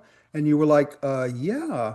And they said, well, we can have you put 25 images, 100 images, 500 images on a CD, and we'll keep it and we'll sell it to you and we'll send you a check when an art director wants to use that image for X, Y, or Z campaign or whatever the case may be, And at Yeah, that that time, one's tricky because that you yeah, you couldn't have anticipated how that could have hurt you. right. But the point is Yeah. that so you'd get a check, it was a couple, two, $300, and you couldn't foresee the long-term Yeah. cumulative result of that decision.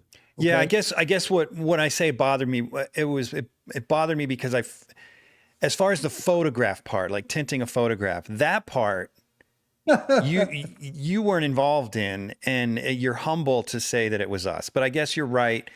The other side of it, selling your secondary rights, no one could have anticipated that, and everyone was sort of involved. But Well, still, I so just, as a fine artist, the reason it bothers me is because as a fine artist, it's happening. I worry it's happening where oh, you mean people with are now like using AI to make their paintings. And yeah. it's like, you Well, guys I are going mean, to ruin the whole freaking art form. people, judges, and organizations should be diligent. They should really be Yes. diligent. But here's the interesting thing about AI, and similar to what it was back then. So back then, I mean, yeah, Photoshop was a great tool. I learned Photoshop. Photoshop is an amazing tool, but that's all it is. But if you use it as your end result and not your raw material, then you're tipping the integrity game. Then you're tipping into the whether you have that integrity. So as an illustrator back then, there's no way. I learned a very interesting lesson as an illustrator very early on. So I did this painting, a YA, young adult book cover. Beautiful painting, a bunch of kids sitting on a brownstone stoop, for a teenage book. Nice story. And I brought the painting in to the art director, young art director, and she said, "Okay, let me take it back to the editor and see if they'll, sign off on it and improve it." She came back and she said, "Oh, so they love everything, the figures, the way you paint people, Garin. It's just, oh my God, oh my God." But they want to replace the stoop with a modern building behind them. And I looked at her and I said, the brownstone stoop makes the whole painting. It gives the whole character. I tried to advocate for my vision as an artist. Mm-hmm. Stupid me. She looked at me and said, this younger art director, she said, "Why are you arguing with me? They already decided that." Oh, And I was like, right, you're absolutely right. They decided that. And I did my job. I made the changes, I made the client happy, and I collected my paycheck. I put my invoice in. 30 days later, I got paid. I paid bills. mm-hmm. It was a wonderful job, but you were not the visionary. It wasn't your baby. You were a cog in the wheel. And Mm-hmm. so in order to have longevity in that industry, you have to come to terms with that. Mm-hmm. And that's, I think, a lot of artists deal with that as a career That choice. could happen to you as a fine artist too if you pigeonhole yourself. Absolutely. Yeah. Absolutely. Yeah. I remember my first gallery that I was in. I was still in college, and I had these huge figures, these life-size figures in my first show. It wasn't a solo show, it was a group show, but there was a bunch of these figures that I had in it. And one of them had a dog with a woman. It was a woman and a dog. And the gallery came to me and said, "Look, we've got a lot of interest in the dog one because people love dogs. He's like, can you send us more dog paintings? Now, I know there's a lot of great pet painters out there that have a passion for painting pets. More power to you if it's your passion. It wasn't my passion. Right. So I told him no because I didn't want to get pigeonholed doing something that wasn't my passion. But it's easy to get in that if you're hungry enough, right? You're like, oh God, I gotta pay the bills. Okay, I'll paint one more dog. And then Well, you get that's another paycheck and then another dog. And then, I mean, it's easy to let it happen if you're not careful. I'd like to introduce you to one of this podcast's valued sponsors, ARTEFEX. Wrong side. ARTEFEX. ARTEFEX. They are amazing. Let me tell you about them. Well, first of all, let me tell you what you shouldn't be doing. So do you guys remember in art school when your teacher told you to just go buy some masonite from the local big box home improvement store, paint it up with some acrylic paint and paint on it? You know, that might have been okay for art school, but at some point you're going to paint a good painting if you haven't already. And I know there are professionals still doing this. So listen to what I'm saying to you. Stop. Stop. Have some self-respect. This stuff, this masonite stuff is not going to last.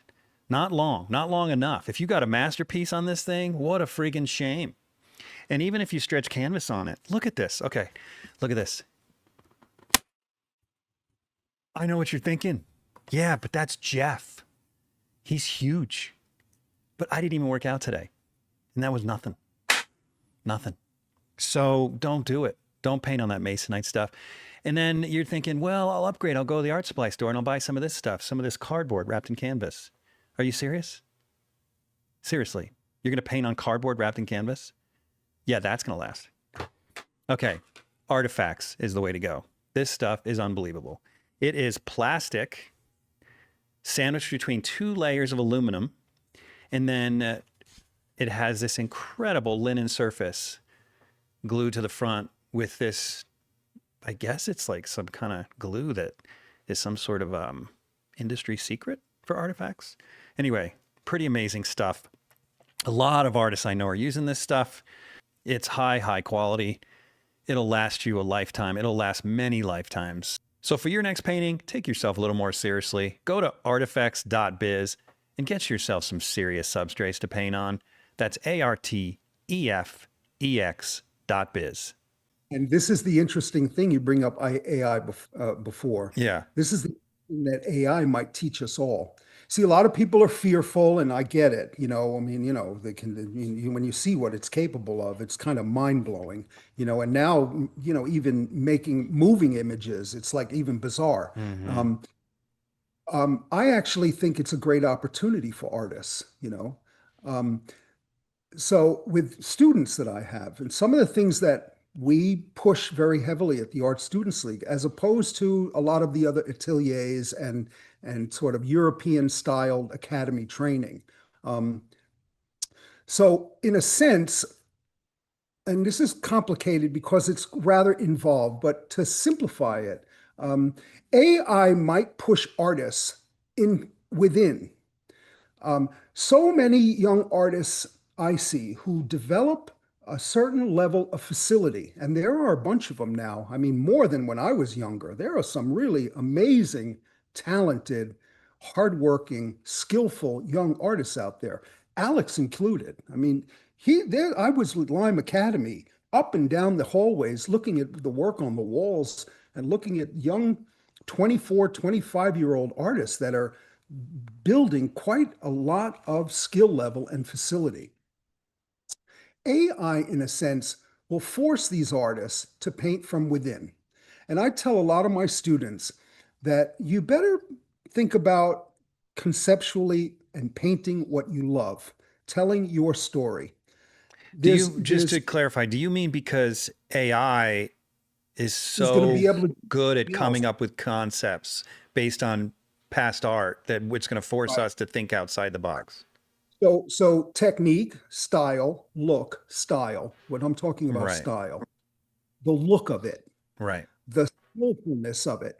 Most people in the outside the art world that look at art can rarely tell the difference. Okay, they don't have the knowledge or the history of art in their sort of their knowledge base to really be able to tell the difference. Yeah. So AI is going to be incredibly amazing at creating style, look, okay, and a certain level of context, the context that's already exists in the literary and known information world, so to Right. speak. Right. AI, what AI draws from. Young artists, or even, artists, whatever age, it really is going to push artists to go within, to be vulnerable, to take risks, to be courageous. This is the thing that's most Do you mean in important. order to compete with AI?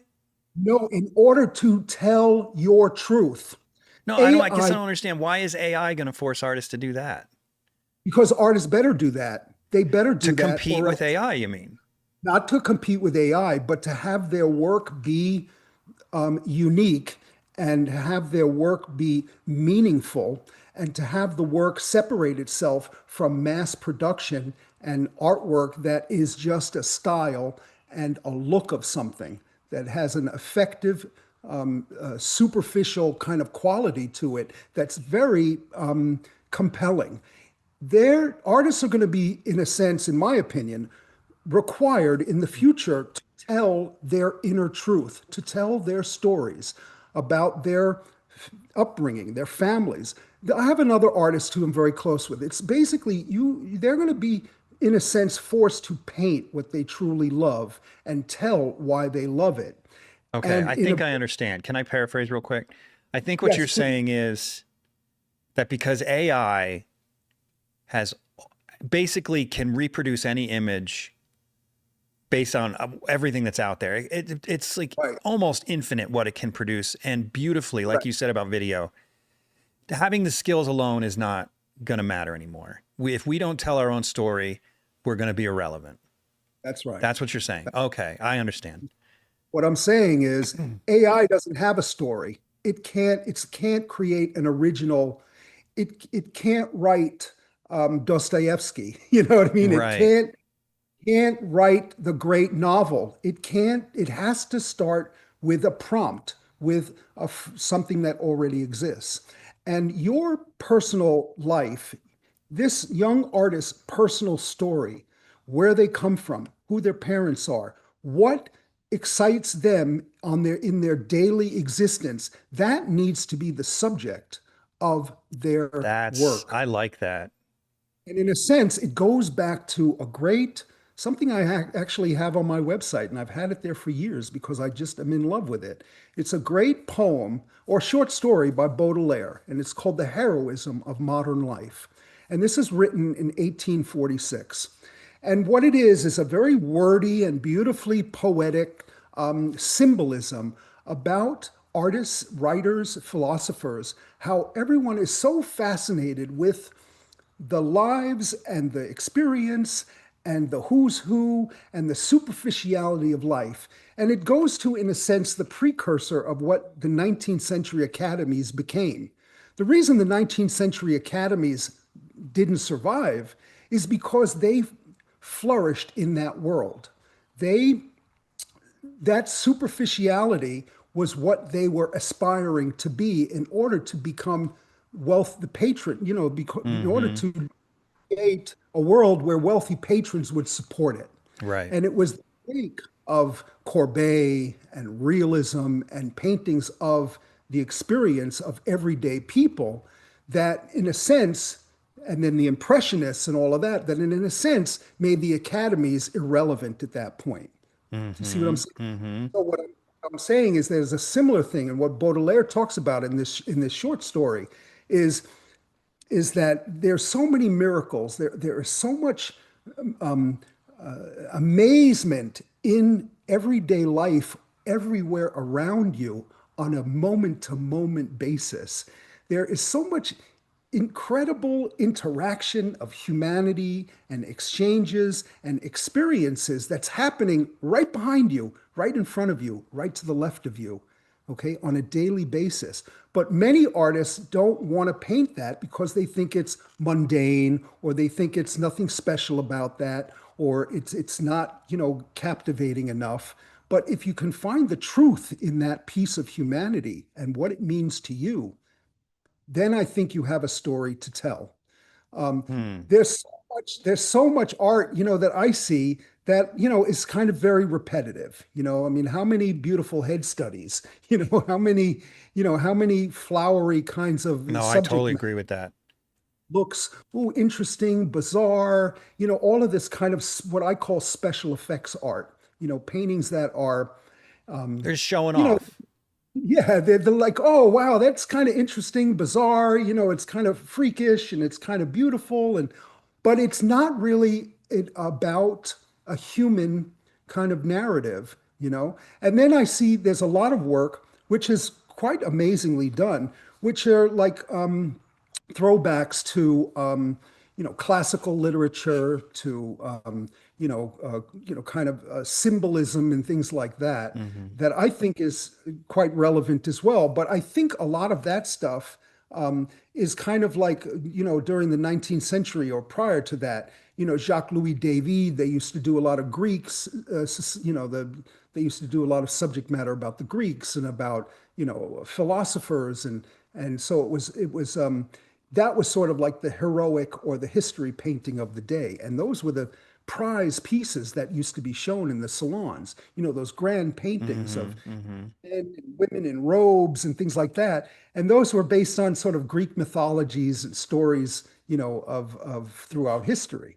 And Hmm. so I think a lot of you still see some of that today, where it's, kind of, a loose translation of, a great kind of relevant piece of, for Greek philosophy that is transfixed on a current or present day situation. The relevance, they make that beautiful connection. And Hmm. I think there's a lot to be said for that kind of work, but I think there's much more to be said for work that is, and this is very personal because this is, in a sense, the work This is that what you do. I'm, Yeah. what I'm compelled to do, you Yeah. know, and a lot of that has to do with the work that is always, for me, rang very true, which is work from from a little bit. I'm amazed at paintings from Europe and, Sorolla and Sargent. I mean, it just fills my senses with everything of what it takes to be a great paint slinger in a sense. But the subject matter, the the truth of humanity, I find a little further. This is personal, to the east. A little closer to East Europe, the Russian painting.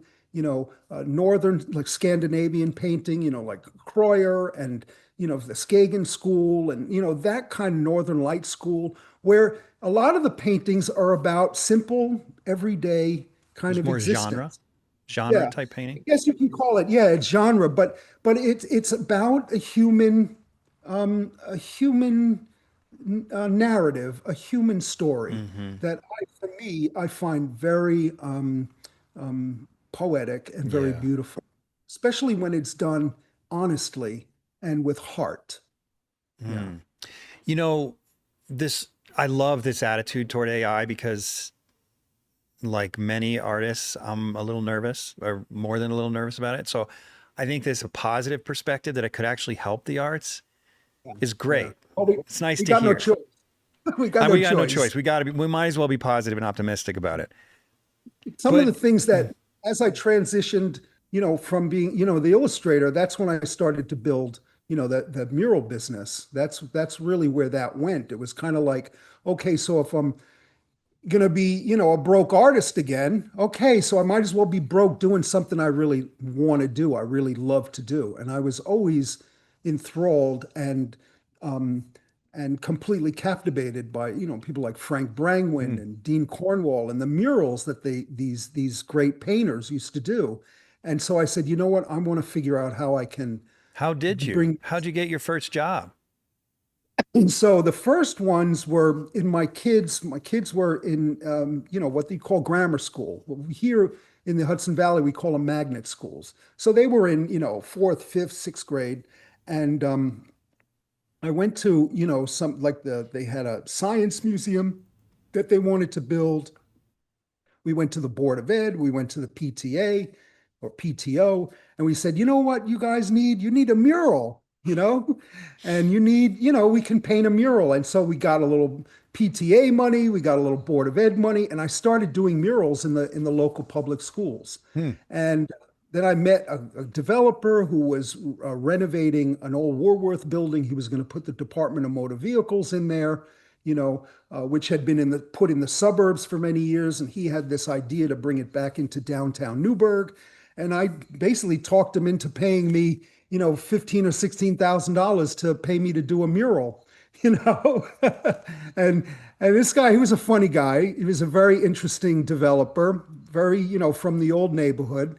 And I walked in a construction site, and there he is. And I said, listen, you know what you need on the back wall behind the counter as people were walking in? He's like, what do I need?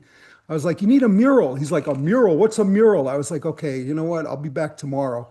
And I did this sketch, I brought it in the next day and I showed it to him. And he's like, how much? And I told him That 30 sounds like grand. someone from Newburgh. I told him 30 grand, and he almost threw me out of there on my ear. Hey, get the fuck out of here! What are you talking about? And I said, no. I tell you. If I do this mural, when you open this place, it's going to be you, the governor, the ribbon, you guys shaking hands, and my mural's going to be in the background. I swear to God, it's going to be on the front page of the paper. And he's like, yeah. So we've settled on a price. I did the mural. 3 months later, there it is, the front cover. Do you have a of the Times. picture of this one? No, I don't. That one was very early on. Okay. What I started to do was look into percent for art programs. And if you notice, all across the country, every municipality, or many of them, counties, states, cities, have percent for arts, which basically means any public construction project, schools, libraries, post offices, treatment plants, bridges, tunnels, whatever is going to be a municipal construction project. If there's a 1% program in place, a small, very small percent has to go towards the creation and installation of a piece of public art. So I started going after them. There's places online like cafe.org, call for entries online. And I would start to familiarize myself with this new world of doing public art. And over the course of probably a year to 2 or 3 years, I started to, become a finalist, which basically means I'd submit a portfolio, which is like past concepts and ideas, and finished works, which were basically my paintings. I'd become a finalist. I'd go out to, wherever this town or city was. They had 5 or 6 finalists, and they would show you the architect's renderings, the construction site underway, and you would then come back home with some of the concepts that they talked to you about, and you would do a rendering, and then they would have you'd fly back out there, and they'd have a art selection committee, and you'd make a presentation, and then you went back home, and then 2 or 3 or 4 weeks later, you either got a phone call that said, we really love your work. You're amazing. You have a great future in this field, but thank you, but no thank you, or they'd say, congratulations, you've been awarded the contract, and some of these projects were, they were healthy contracts, anywhere from $20,000 to $400,000 or $500,000. So, Wow. so then, this was what, over time, 2 or 3 years, 3 years after, kind of ebbing out of the illustration business, to build a pretty busy little mural business. Me and probably a handful of apprentices that I trained. That's amazing. Yeah, and we did. That one you're looking at is probably one of the largest pieces I did. Yeah, the It's called scale 20 is insane. So just for people watching or listening and not watching, it's multiple heights. Yeah. And So so it's this is the elevation. right. So it's the side of a building. It's Yeah. basically in Washington, D.C., in this northeast neighborhood called Eckington. It's DC, literally that's amazing. It's literally right behind Union Station. So if you know where Union Station is, which is basically 5 blocks from the Capitol, this is where the Amtrak goes passes it and where the metro, the DC Metro, goes past it on a daily basis, this side of this building. So, maybe a block and a half, maybe 2 or 3 blocks from so 40 to 50,000 commuters ride past this thing on a daily basis. It's still there? And so, yeah, sure. Okay, And so let me just say how big it is. So it's Okay. 65 feet tall Correct. and approximately 150 feet Yeah, wide. 106. 160 it's feet ba- wide. It's a block long by basically 68 feet high. That is Yeah. insane. And so this was I became a finalist on this project. I finished this one in 17. DC, city of DC, which is the District of Columbia, not federal. This is the city of DC. They had a call for entry. What they were doing is they're building at that time what they call a metropolitan branch trail. They're trying to get people out of their cars on bikes and commuting to work by human power rather than sitting in their cars in traffic. So they created this walking trail all through DC Metro because most people work, downtown. And so, in the Capitol building or, whatever the agencies are, the alphabet soup of our federal government. And so, so when I first got to the site, the building is bare. I think I have a couple of pictures of the bare building, but Let me look for that while you talk. there's actually well, I'll get to that. Oh, this one's different. But yeah, that's different. So they wanted to do something like just do it because they wanted to encourage people to jog to work and things like that.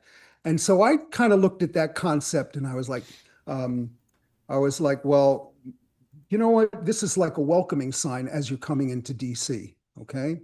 And so I came up with the concept to do, the building of the Lincoln Memorial statue. And so if you zoom in a little bit, because it's a really Yeah, I don't see great, the building. I don't see a picture of the building. I'll show you if you zoom in. So the building of the Lincoln Memorial statue, and that's designed by Daniel Chester French. It's one of these hidden American stories that nobody kind of knows about, and it's a really important American story. So the Lincoln Memorial was designed by Francis Bacon, and then the statue is designed by Daniel Chester French, and it was started about 1916. And so if you pan to and the reason this title of this mural is called 28 Blocks is because the Lincoln Memorial statue is carved out of 28 blocks of the solid white marble that's quarried out of Northwest Georgia. Oh, And that's why it's got no head right here. Right. So if you scan to the other end of it, because this tells the story of the building of creating this beautiful, iconic, very powerful American, piece of sculpture that is, when you stand in front of it, it resonates with what it is to be an American, really. And so 1916, 1917, the stones were quarried out of Northwest Georgia by the first and second generation of free African Americans, blasted and carved these stones out of a Northwest Georgian mountainside. Okay. And then this is what got me so hooked on this story. And what I found so intrinsically beautiful about this narrative. Those 28 blocks of marble were put on rail cars and they were shipped to the South Bronx. And in the South Bronx at that time, 1917, 1918, there was a family of Italian stone cutters, they called them. And their father was named Piccirilli, okay? And he was from Carrara, Italy. So this goes way back to sort of Michelangelo and the David, Wow. the lineage of this, okay? And these 5 sons of this guy, Piccirilli, had a stone marble carving factory in the South Bronx. No And way. based on Daniel Chester French's maquette and his overseeing, these 5 Italian immigrants carved that Lincoln Memorial statue. You're And kidding me. when they put it together, it's 28 blocks of it. Literally, if you stand in front of this thing, it's seamless. This thing is one of the most beautiful pieces of Yeah, I've American never sculpture. noticed seams in it. I've seen it a dozen times. And so This is why, that's like, you always hear this, like, the men that built America and America, was built by these guys, these men and women, slaves and immigrants, in their toil and their struggle, that's what gives America its brilliance and its strength. And I've been to Washington many times. It's one of my favorite places to be. I have several murals in Washington, D.C. When you go to the Lincoln Memorial at 4 or 5 o'clock in the morning and the sun is coming up over the Washington, monument, there are people sitting and communing at the Lincoln Memorial. I can't explain why. The people jog there, people walk their dog. I mean, the dawn is coming up, and the place is packed with people at 4 or 5 o'clock in the morning, just sitting at the Lincoln Memorial. It's something I've never seen. So, in a sense, the spirit is really imbued into that place, and there's like something very almost like an American religion in a sense, a religious experience, Yeah. at the Lincoln Memorial. And so that's kind of the thing that I wanted to bring to this mural. And well, I think you can see that there's actually a video Tell me about, on my yeah. oh, I don't want to cut you off. Don't forget that video point. Tell me about this. What's this woman here? Oh, she was the assistant, one of Daniel Chester French's assistants. And Ah, what's her name? Beekman, I think Dorothy Beekman or something like that. Sorry, it's a few years ago. But she became a very prominent sculptor in her own right. There are several sculptures that she's done in the Pennsylvania Capitol, in the Allegheny Library. She actually, using the tutelage of Daniel Chester French, became a very prominent woman, American sculptor in the 20s and 30s. and And so is I this thought, example of something she yeah, would have sculpted or did sculpt? yes, yes, yes. I got And to tell so you, your sketching skills these are charcoal. amazing. Oh, look, you had a couple of them up before. There's Couple other sketches. yeah, there's some of the other charcoal renderings for Yeah, I murals. just love them. Wait, I There's just got to one I'd comment on a love- couple things. Sure, Like the sure. way you simplify faces into Oh, just several values, three values yeah. like this. Yeah, that's me and Paul Casal. It's Paint so that cool. paint that head. I can do it in 25 strokes. You That's know? amazing. I've noticed that in your paintings too, which we'll get to, is that when you have little heads, which many people, including myself, have struggled with, you just like got it Hello. down. Yeah, we're not including you, including all of us, you Yeah. know. And it's the abbreviations and the minimalist, saying the most with the least. It's hard. I'm a firm And look believer at that in head. Look at that head. How big is that head? probably maybe half of your thumb. Dude, Some of it's such a some good of little head. some of these drawings are 60 inches, 80 inches. I think the 28 blocks one is, I think, 94, 93 inches across. So they're decent sized drawings. What do you do with the drawings when you're done with the project? I still have a couple of them. I've sold a bunch of them to different collectors. Dude, I would love to own one of these, but I probably can't afford them. I'll have to ask you later. So there's one, if you can go back, the one I did, because this is one of my, not to be self-degrading, because I can actually play on the other scale too. But there's one in here about a project I wanted so bad that it really broke my heart when I wasn't able to get it. And if you go, oh wait, skip past that, this one. So I think there's an actual rendering. This is the scale version to the elevation. There's a rendering of the actual, there it is. So if you Oh, can, that's beautiful. this mural what is now, but not now. This is in the Lower East Side of Manhattan. Wait, I thought you Okay, said you didn't get it. I didn't get it, but this is the rendering. This is the presentation I submitted So for it. someone else did it. Yeah, somebody else did. They awarded it to somebody else. It was almost more than a $600,000 project, so I would have been able to finish my slate roof, frankly. Anyway, that's an aside. But this is the story of the Lower East Side, the story of American immigration. If you go all the way to the left, you'll see the first ships arriving and Are the we native. reversed? Am I going the right direction? You're going in the right direction. Okay. So the first Native Americans, and then the religious, movement into this country. And, so it tells the story of the American immigration, the mercantile system, the buying and selling of slaves and merchandise. There's the building of the Brooklyn Bridge. You can see the tall ships. You can see the Brooklyn Bridge is half built at that point. And here we're moving towards Dude, your sense of composition is unreal. So we're moving out here, the immigrants of the late 1800s, and so now we start to see, if you zoom out a little bit, I don't know if you can do that, but we start to see the city building, the city. Oh my gosh, dude. Oops, I did something wrong there. Well, And let me so get this back. would have been over 200 feet long. Did I mess you up? No, I messed up. I don't know what I did. I'll find it again. Hold on. There we go. Yeah, that's remarkable.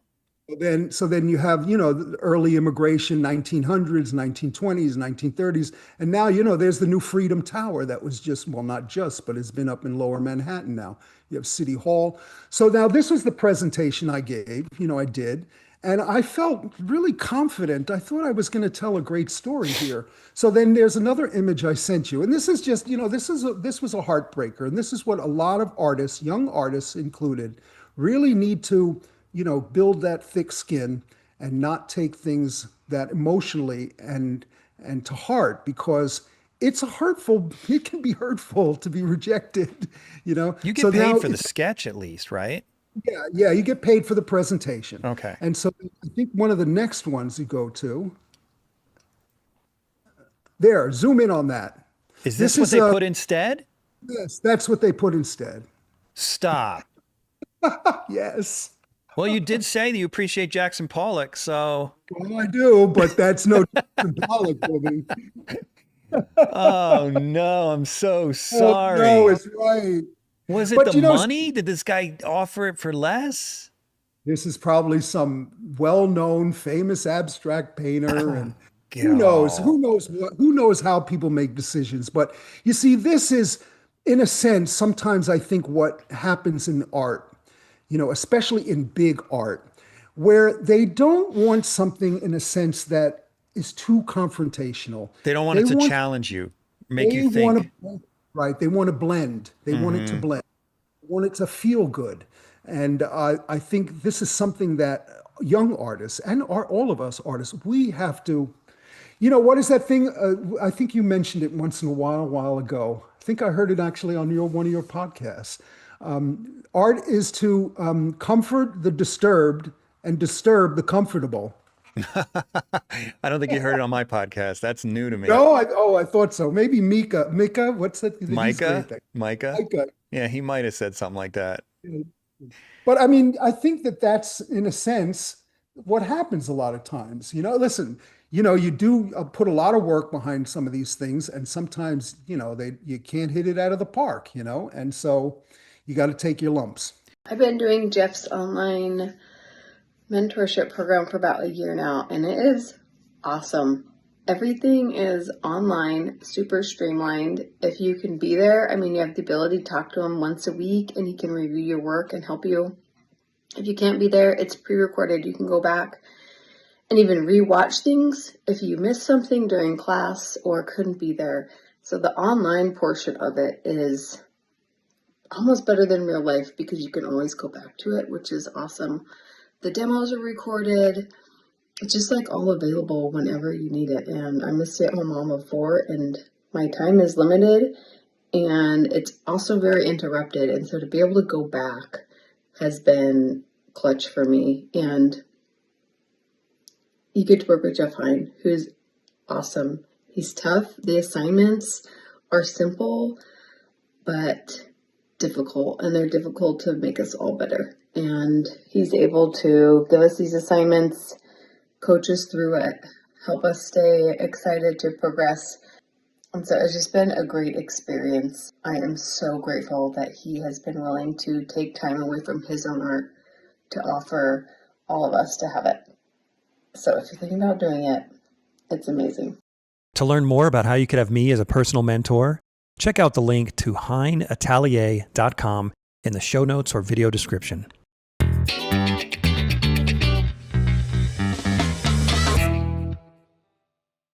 Well, the problem with a public thing like this, and I'm on your side 100%, but I also sort of empathize with whoever's commissioning it. Was it the city commissioning it or was it private? No, it was a developer. The It developer. was, it was Like a public. he's thinking, I don't need a community backlash. I just want to build a building. I know, but that's what I said before. Yeah. All of us are going to have to become more courageous. The future is going I to require. agree. I agree. I'm sure that's what he was thinking. It had to be. No, I know. Someone's going to be bugged by this, and I'm going to never hear the end of it. But there's always going to be somebody to Oh, complain. well, no one's going to complain about that Pollock thing. Yeah. So, Oh, man. Jeff, lately, I mean, actually, during and like directly after COVID, I've really kind of, I scaled back, the mural business. I've kind of, I was doing it 18 years. It was a really good, beautiful projects for, the LA County Fire Department. That was a great experience. Did great projects in Europe. I did a beautiful mural in Denmark. That was an incredible experience. And so after the DC mural, I did another one in San Antonio, Texas, which was a cool project. But then, COVID came around and I'm, 61, 62 already. And I'm kind of like watching all these wonderful young muralists going in Miami and all over the country. And I'm like, you know what? Maybe I've done enough murals, and so I've been kind of pulling back from submitting quite a bit over the last year and a half, and just really enjoying being home, working on my own paintings, doing my own compositions. That is in a sense what I always wanted to do in the first place. You know what I mean? Chasing the hamster wheel of life. You sort of get north of 60 and you sort of kind of kind of reimagine how you want to spend your time. Your time is your best and most valuable commodity. So, do I want to spend it chasing the next famous big project and to get, it's like, I just want to spend my time working on my own paintings. And so that's kind of where I've been moving lately and have moved over the last year and a half to 2 years, is to just spend more time in my studio. Teaching at the League is a blessing. It's really, I'm so grateful, for the Art Students League. It's such an amazing place. So how often do you have to drive down to the city? So my classes are 5 days a week. So I do a 5 days a week? Wait. They do. See, the League is an amazing place. Okay. It's celebrating its 150th year this year. So my classes, thankfully, are nice and packed. A lot of people interested in studying in my classes, which is I'm grateful for. Absolutely. So my classes are a drawing class, a figure drawing class, live models, a figure painting and portrait class, live model, 5 days a week, 3.5 to 4 hours. Drawing class is a little shorter. My monitors, I have 2 monitors in each class. They basically run my class on a daily basis. I'm required to show up twice a week, demo, critique, go around and talk to students and show them and work with students. And you have the That's most brilliant. amazing array of international students from ages 8 to 80, literally, at the Art Students League. Wow. It's a beautiful, egalitarian environment. You walk in the doors, you're very aware of the lineage and history there. I mean, it's literally a who's who of American art, from Robert Henri to, George Bridgman to Norman Rockwell to Jackson Pollock to Rauschen. They all studied there. Their paint splatters and spilled turpentine is, still, fills the place with the odor, of. Could you believe I've never been there? Oh God, I should take you there. Oh, just man. to go and paint for a day. I mean, it's just a I great would love environment. that. Have you been to the Sargent exhibit yet? Yes. In fact, I'm actually going to go again on Sunday, this coming Sunday? Because I'm thinking about flying down this weekend. Yeah, because the Art Students League on this Sunday is having like a portrait competition, like they had at Lyme or they do at the Salmagundi Club. And the fourth floor at the Art Students League is filled, each studio, Studio 7 is like world famous, because it's the place where all the great artists, they studied and taught in Studio 7. It's the perfect, skylit, north skylit, neutral gray walls. I mean, it's just an incredible environment to paint in. And so fourth floor has, Studio 7, 8, 5, and 4. I'm actually in Studio 5, which is a great studio. And so it's a really wonderful place. So on this Sunday, they're having they'll use the whole fourth floor. I think they'll have 2 models in each room. I think there's going to be 70 or 80 students that are going to compete. I think, Sharon Sprung, she's one of the judges. I don't know if you know who I'm she familiar. is, but Yeah. yeah, she did the Michelle Obama portrait, which is in the National Portrait Gallery. What's his other, I forget the name of the other judge. I think Andrew Lattimore is one of the judges. So there's a Mario Robinson is one of the judges. So there's going to be a great event taking place this Sunday. So I'm going to go down and hang out, maybe paint a little bit. I'm not, I can't, instructors are not allowed to throw your hat in the ring. We want to make sure the students get, prime spots and an opportunity. There's prize money involved and so forth and so on. So That sounds awesome. yeah. Okay. I gotta ask you before we wrap up, because we've been at this 2.5 hours. You are a fun one to talk to, man. But I gotta ask you a few technical questions. Sure. Because I don't know, and I'm not just blowing smoke here, I don't know of a living artist that has, at least maybe they're out there, I haven't seen them, but that can do multi-figure compositions of this complexity so well. I mean, this is incredible. And I wonder how you approach it, particularly in a sketch. I appreciate that, Jeff. That's really a great compliment. But I've seen a few of your paintings, and you're no slouch, okay? I mean, I've admired your work for well over 15, almost 20 years now. That's nice of you to say. I remember seeing some of your, one of your initial websites you put up with some beautiful portraits of, like with the rose-colored glasses. And oh yeah, so long ago. Oh my God, yeah, I fell holy in cow. love with Another fell in love lifetime. with those paintings, Jeff. I really just kept them on my desktop. I was like, oh yeah, check this Oh, guy's you're work. so nice to say that. I appreciate that. Yeah. I mean, and I've seen your multi-figure compositions. It's a challenge. I mean, actually, there's a lot of the techniques that I use in my studio paintings. I don't know if you got a chance to pull a couple Yeah, of but I those do up. want to hang out here for a minute because I want to specifically know, then we'll get to your studio paintings. This is just a sketch. Yeah. But I'm trying to imagine how I would put this together. What references are you using? Oh my God. How are you putting this thing together? Jeff, I'm a thief in the night, man. I'm a New York City's second story man. I'm gonna rob you blind. Okay, so you're pulling stuff off the internet. You're just zoom in a little bit. okay. Where? So to the left. Okay. Yeah. So there. So slide over a little bit. So I'm basically using, Dean Cornwall. I mean, those figures right in the center there. Those are from Dean Cornwall. Okay. mural. Okay. Okay? And then I'm using, old slave drawings, old drawings that you could find, in old illustrations going back, to the 1800s, to the early 19th century. I'm picking and choosing. I'm grabbing stuff from all over the place. I have a library on my computer. I've got imagery. I've got thousands and thousands of great paintings throughout history. Just tons and tons of stuff. And you seem to be cheating perspective a little bit in some places.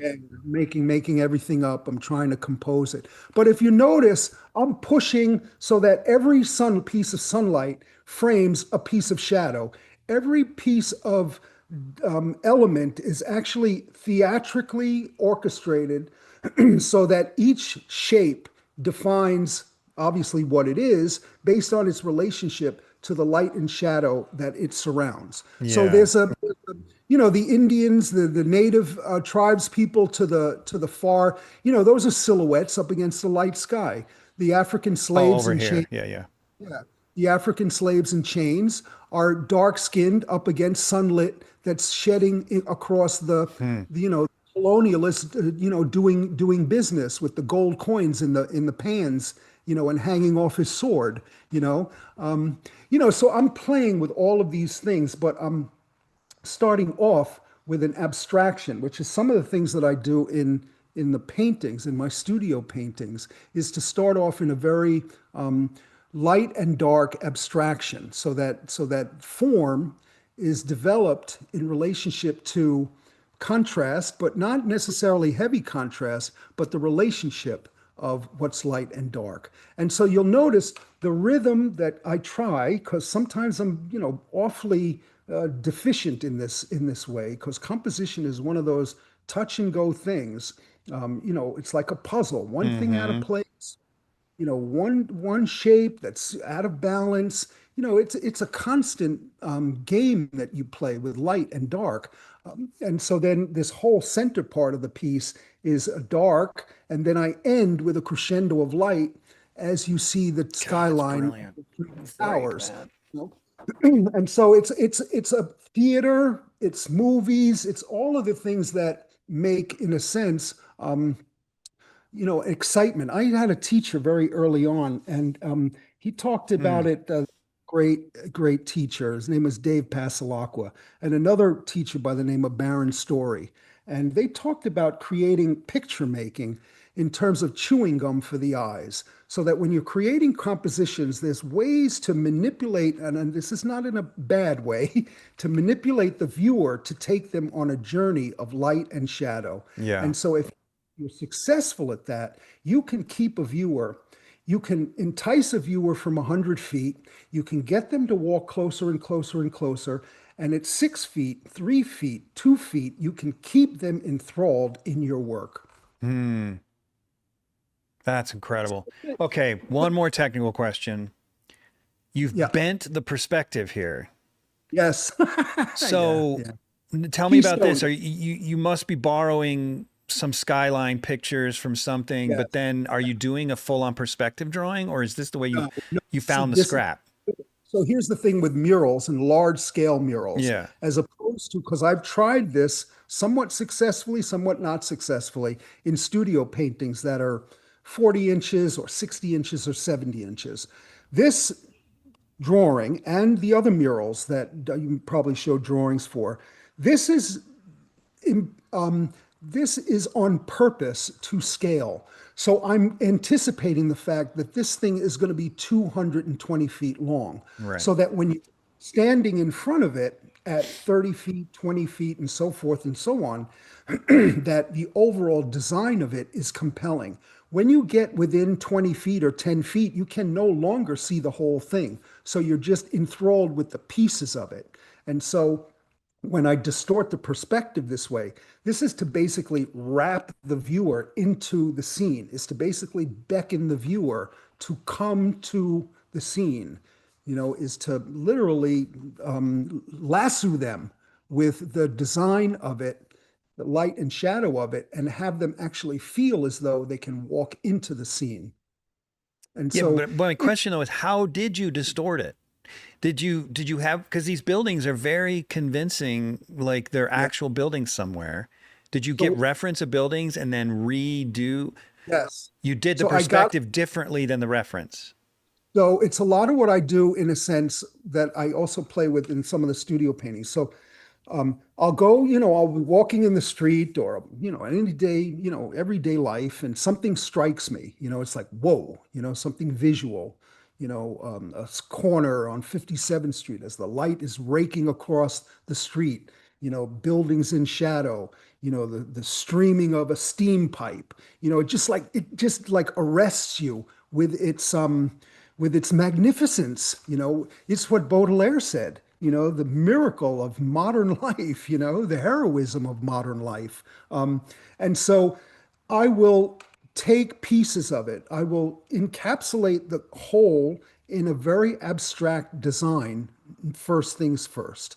And then I'll return back, I'll check my watch, and I'll turn back at the same time, same weather conditions, on multiple occasions, and I'll start collecting my raw material. So the buildings in the distance where the Hmm. Freedom Tower is, that's one piece of reference. The street going back along, I think that's Spring Street, That's one piece of reference. The buildings in the center version are another piece of reference from maybe a historical shot I found. So I'm trying to find elements, raw material, pieces of the puzzle that will work in concert with each other.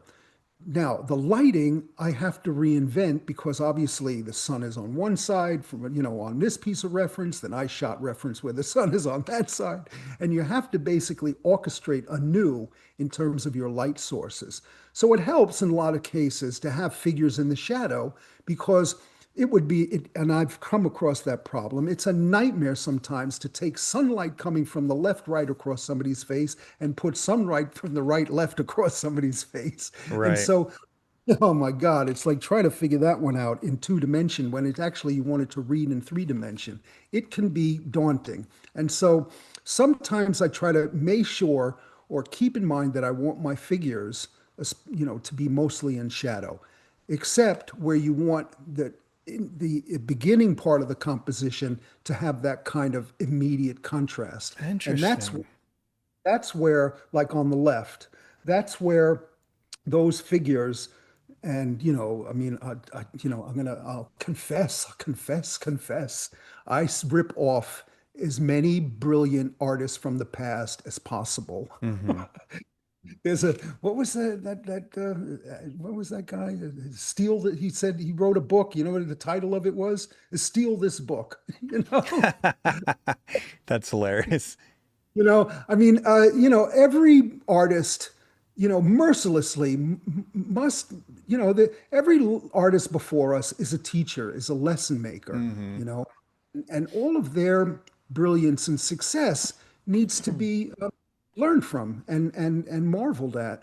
And in the case may be, you see, I always thought as a sketch, I would use this as a compositional sketch. It's a lot of this, if I were to get the project, which I was very hopeful I did, but I didn't, I would then repose a lot of these figures and create anew, especially the historical ones taken directly from, a deceased, brilliant, like a Dean Cornwall or something, or Hmm. Frank Brown, like that. I never wanted to copy theirs, but I wanted to create a composition that was as compelling as some of their designs and compositions were. Right. So for sketch purposes, I was happy to do it. Well, that is such a great sketch. And about what's the scale of this? This one I think is 90, maybe 100 inches across, something like that. Oh, it's big. Yeah, it's a good size drawing. It's probably, and I'm doing it on general charcoals, black and white on a felt gray or a gray Canson paper. So I'm Wow. putting together several pieces of 20 by 30, or I think they're like 30 by 40 sheets. Jeez. And so I'm kind of stitching them together. But That's in amazing. terms of like the studio paintings, there's a couple of poignant examples of this similar kind of process Yeah, that let me go back to that real quick. I'm doing on for a lot of the street scenes and the things that personally I find very captivating. This one is a recent piece I've finished. It's called His Address, and since I spent so much time in Washington D.C. at the Lincoln Memorial, I had compiled a bunch of sketches of a scene that I came across where you're inside the Lincoln Memorial, looking back at the statue, and all of these people are standing with their backs to the Lincoln statue, but they're reading something. Hmm. And I felt like this was something really, really important, really poignant, and very timely for where we are right now in our country. And so the title of it is called His Address. And basically, on each wall, on the left wall of the memorial, well, on the right wall, as you walk up the stairs, is his second inaugural address, etched into the marble. And on the wall these people are looking at is the Gettysburg Address. And if anyone is familiar with the Gettysburg Address, I recommend, if you're not, you should read it again. Hmm. Yeah, Amazing. yeah. This was started out as a plein air painting on site. This is not a large piece. This is probably 20, maybe 28 inches, almost 30 inches long by maybe 11, 12 This is inches high. plein air. Yeah, yeah. When you do plein air, how do you go about lighting your canvas? Lighting it? Oh, you mean like working at night in the dark? Yeah, yeah, exactly. I work at night in the dark and use whatever ambient light is there. And then when I come home, I'm either pleasantly surprised or horrified at what happened. So you don't have like a little spotlight or anything. I do, but I sometimes try not to use it. And in New Okay. York City, well, when you're north of Times Square, like this is probably 49th Street, maybe 50th Street. Times Square is in the lower 40s. Um, when you're north of Times Square, you can get a consistent, relatively consistent enough ambient Yeah, it light. is New York City. Yeah. Yeah. If you go down to Times Square, those billboards are changing rapidly, light to dark, green to blue, red to brown. It's crazy. It's very difficult to paint down in Times Square because, every 2 seconds the lighting is different. Yeah, I bet. That's quite So remarkable. That start as plein air. That's wild. Wow. this one is 40 by 60 painting. And this started as a plein air piece as well. This started as plein air, 40 by 60? Yeah, yeah. That's This is uncommon. one of the really, really fun things to do. I paint in plein air, I paint with a lot of New England painters up in northern Vermont in the wintertime. I'm great friends with many painters from Rockport, Mass, and Boston area, and some great painters up there. You should start thinking about interviewing some of them. There's some amazing Oh, you should paintings send up. me some names. I need, I yeah. will, because some of them are just unbelievable what they do on site. And so a bunch of us get together in late March in northern Vermont when there's still quite a bit of snow on the ground and it's still freezing up there. And we have these, huge Gloucester easels and we, can paint 40 by 50s, 30 by 40s. And so we set up, outdoors, sometimes it's 20 degrees out, Jeez. as long as the wind is not howling. But this one, I use that Gloucester easel. I think this one is, 40 by, yeah, it's not, it's a good size piece, this one. And so I'm working very abstractly, blocking in big lights and shadows, big brushes, almost Home Depot chip brushes, and then when I start to settle in on figures, these figures in the malaise of humanity that crosses, which I'm in love with, the dance, the ballet of the way, crowded streets. There's people never touch each other. They never bump into each other. There's like an innate kind of ballet to the movement of the modern cities. It's really quite amazing. And so I'll start blocking things in, but at the same time, I've got my iPhone. Check it out, Jeff. I got my iPhone running on movie, on movie, Mm-hmm. and I'm taking movies. I'm shooting movies. And so I'm catching people in motion. And so I'm doing these figures like gestures in paint. Okay. Then I come back to the studio and I start scanning through all these, movies and can stop it still by still by still by still, And it's high enough image. res for you to work from? Sorry? It's high enough resolution in the movie for you to Yeah, work because from? even though, like when you're looking at a painting as small like this on a computer screen, when you look at this painting in real Oh, life, it's pretty loose, huh? it's very loose. It's very loose. I mean, that girl's head is Yeah, look probably at that. it's Wow. 7 brushes. There's nothing to it. And so I'm looking for elements to coexist with my abstract movement and kind of gestural brushstroke figures that I feel that I'm kind of painting with, as I call painting with empathy, painting with the feeling of the movement and the rhythm of what I'm trying to capture. Hmm. Because, I think if you start with that, if you start with that essence, the truth of it comes through. If you start with something that's very linear and very, outlined, you're going to have to end up copying it. And I used to copy reference long time ago and always found it to be a very less um, kind of creative process. You know, you end up with the small brushes before you should. You Mm-hmm. rent, and then you go like, "What the hell am I doing here?" Mm-hmm. You And know, yeah, you've yeah, I always avoid painting in the lines. It just kills the energy of kills a me. painting. Yeah. It's like there's it's that, in life drawing, 2 minute, 5 minute poses are the most beneficial. You're going for the line of action, you're going for building off of that central core. You're looking at the whole figure. You're not, the drawing process becomes a process of subtraction, not a process of addition, Hmm. where you take a head and you add a neck and you put a shoulder and then an arm and then a torso. And you're not adding things together. You're starting with a total 100% rhythm and movement, of the torso to the hips, down to the energy and the weight of the legs, the way that weight is juxtapositioned and twisted on the spine and ends up in the ground. And so when you start with that rhythm and flow and you build off of that, you're actually Hmm. using a process I call the process of subtraction, where you're drawing from 100% down to 2%, 100% to 50%, 25%, and then you can zero in, and drawing at that point just is a matter of time.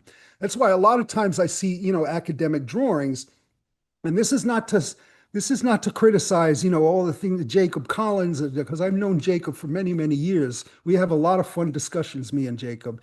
The academic approach where they're very, cast drawings is linear, and they spend hours and hours of beautiful shading, getting all that texture and getting all of that beautiful poetry in the work. I mean, it's amazing what they're teaching and what they're doing. But sometimes I feel that they miss something that the early French Academy, the early academicians knew, because they never had to compete with the still flat image of a photograph. They knew these things innately. Just like when you look at a Michelangelo drawing or you look at Renaissance drawings, they understood the energy of the living spirit that they were trying to capture. And so when you start with the living spirit and the energy of the line, rather than the outline, you actually build a drawing that is much more compelling and much more truthful about the soul and the spirit of the Hmm. sitter, or the subject matter you're trying to capture. I think there are some artists coming out of the Russian schools, like Rep and Academy, that have still got that. They Unbelievable. still have that magic, that Yep. juxtaposition between strong academic drawing Yep. and gesture Yep. and movement. There's It's incredible. there's, there's a couple there. There's a few. There's what's her name? There's a woman, I forget her name. Can't be more than maybe 35 years old. I saw a large painting that she had at the Salmagundi Club. She won a nice award for it. I mean, it just blew me away. Yeah, Just the power they're and presence. amazing. Yeah, I interviewed Ivan Loganov. Yeah, He's yeah, like yeah. 30, I think. Young guy, No, man, but man, can yeah. he paint? And he's Well, I was there in Moscow in 2017, before all the madness that's going on in this world. But I was invited with five artists, actually three other New England artists, Stapleton Kearns, Ken DeWard, T.M. Nicholas, great painters, great, great, great painters, old New England school painters, stuff that goes back to, Aldo Hibbard, and they're just great painting. There's a great history of New England landscape painting, along the coast of Rockport and Gloucester and that area. And so them and Amy Erickson, she's actually a West Coast artist. We were invited by five Russian painters back in 2017, to come and visit, Russia, to come to Moscow. It was all paid for by this wonderful Russian couple. Yes, they were probably oligarchs, but they were really lovely people, actually, very supportive, and they brought us over to Moscow. They said, just get yourself to Moscow and we'll take care of everything else. It was for 3.5 weeks. And we traveled around with these five other Russian painters, amazing, unbelievable Russian painters. This one woman, Irina Robokova, we would watch her paint and our hands would drop to our sides, and we would just like be standing at our own hmm, plant, our own outdoors, and just be like, can you believe what she's painting? I mean, can you believe, how does she do that? All the time her cell phone is propped up on her collarbone and her shoulder. hmm. She's got, a cigarette in one hand. They're serving her tea on a little table they have set up for her. I mean, it's really unbelievable. Jeez. The lineage and the knowledge and the literacy in terms of the knowledge of painting and is off the Richter scale when you go. And so we stayed in the Metropole Hotel, which is blocks from Red Square. We went to the Tretyakov Gallery. We went to the Moscow, we saw incredible paintings, Jeff. I can't wait till this nonsense is all over and maybe they get rid of somebody in the Kremlin somewhere, somebody that they need to get rid of, and we can go all travel back to the East, and see some of this incredible work, it's there. I mean, because it's just mind blowing, when you see the religious procession by Repin, when you see the portraits by Krumskoy and Seroff and landscapes by Shishkin. I mean, yeah, it's pretty cool. All right. So I got one final question for you. Yeah. If you could give one piece of advice that to an aspiring artist that you wish you had or that you did have that was really important to you, what would it be? Well, I think I said it early on because my tune, it might get more involved, but it doesn't deviate. Paint what you love. When you paint what you love, and you express it with confidence and courage, and unabashed, unapologetically. You know you can. You have the willingness to use that inner courage because it takes a lot of courage to be vulnerable that way. When you express those things that are your truth, that are things that are near and dear to your life experience, you can never fail at that painting. That painting is going to be something, that your heart and soul is on the canvas. And Instagram, Facebook, so TikTok, and Reels, and all the stuff that we, are kind of, nudged to do these days, to make it as artists, irregardless of all of that, the inner satisfaction you get when you struggle and paint those kinds of stories and those kinds of images, they flow out of you if only you're able to allow it. And so that would be my advice to paint your life, paint what you find in your life to be the most special and poignant, and that you're in love with. That's great I don't advice. know how better to say it. Yeah. And it's not that you're not the only one that said it. I think that a lot of people feel that way. A lot of artists feel that way.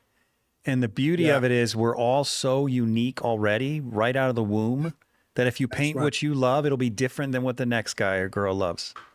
And nobody else can do it like you can do it. Nope. No. And in this madcap, world, there's an old show my father, just to bring my father back in, an old show that he was in, years and years ago, that we're all dealing with, it was called, I think the title was Stop the World, I Want to Get Off, and so, in this mad world that we're all experiencing, you can't tell me there isn't amazing subject matter that gets under your craw, that is something that, artists are sensitive people. It's like, be courageous, talk about it, put it out there, being safe, painting, don't get me wrong, I love a beautiful landscape just as much as anyone else. I love a painting of a beautiful woman, I just like anyone else. But we need more of something else. You know? Yeah. Great advice. Hey, and thanks again, man. 3 hours of awesome conversation. Oh my God, sorry. No, man, that's great. I love it when we can talk for that long. It is so great. And I know the viewers are going to love it too. So this is amazing. How I enjoy, looking forward to seeing your podcasts. And, don't get me wrong. Don't take this personally. I'm painting away in the studio. It's, in my ear in the background. I'm not necessarily watching, but there's some great conversations that you're creating with artists that is a real time capsule and test tube to our times. And I think in the long view of things, I think you should be very, well, we're thankful for it. Thanks. I appreciate that. I appreciate that. Thank you. All right. Well, hopefully I'll see you soon. Great. All right. Take care.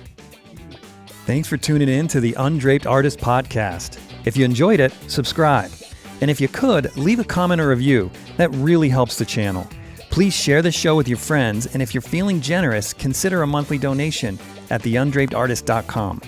Thanks again for watching. We'll see you next week.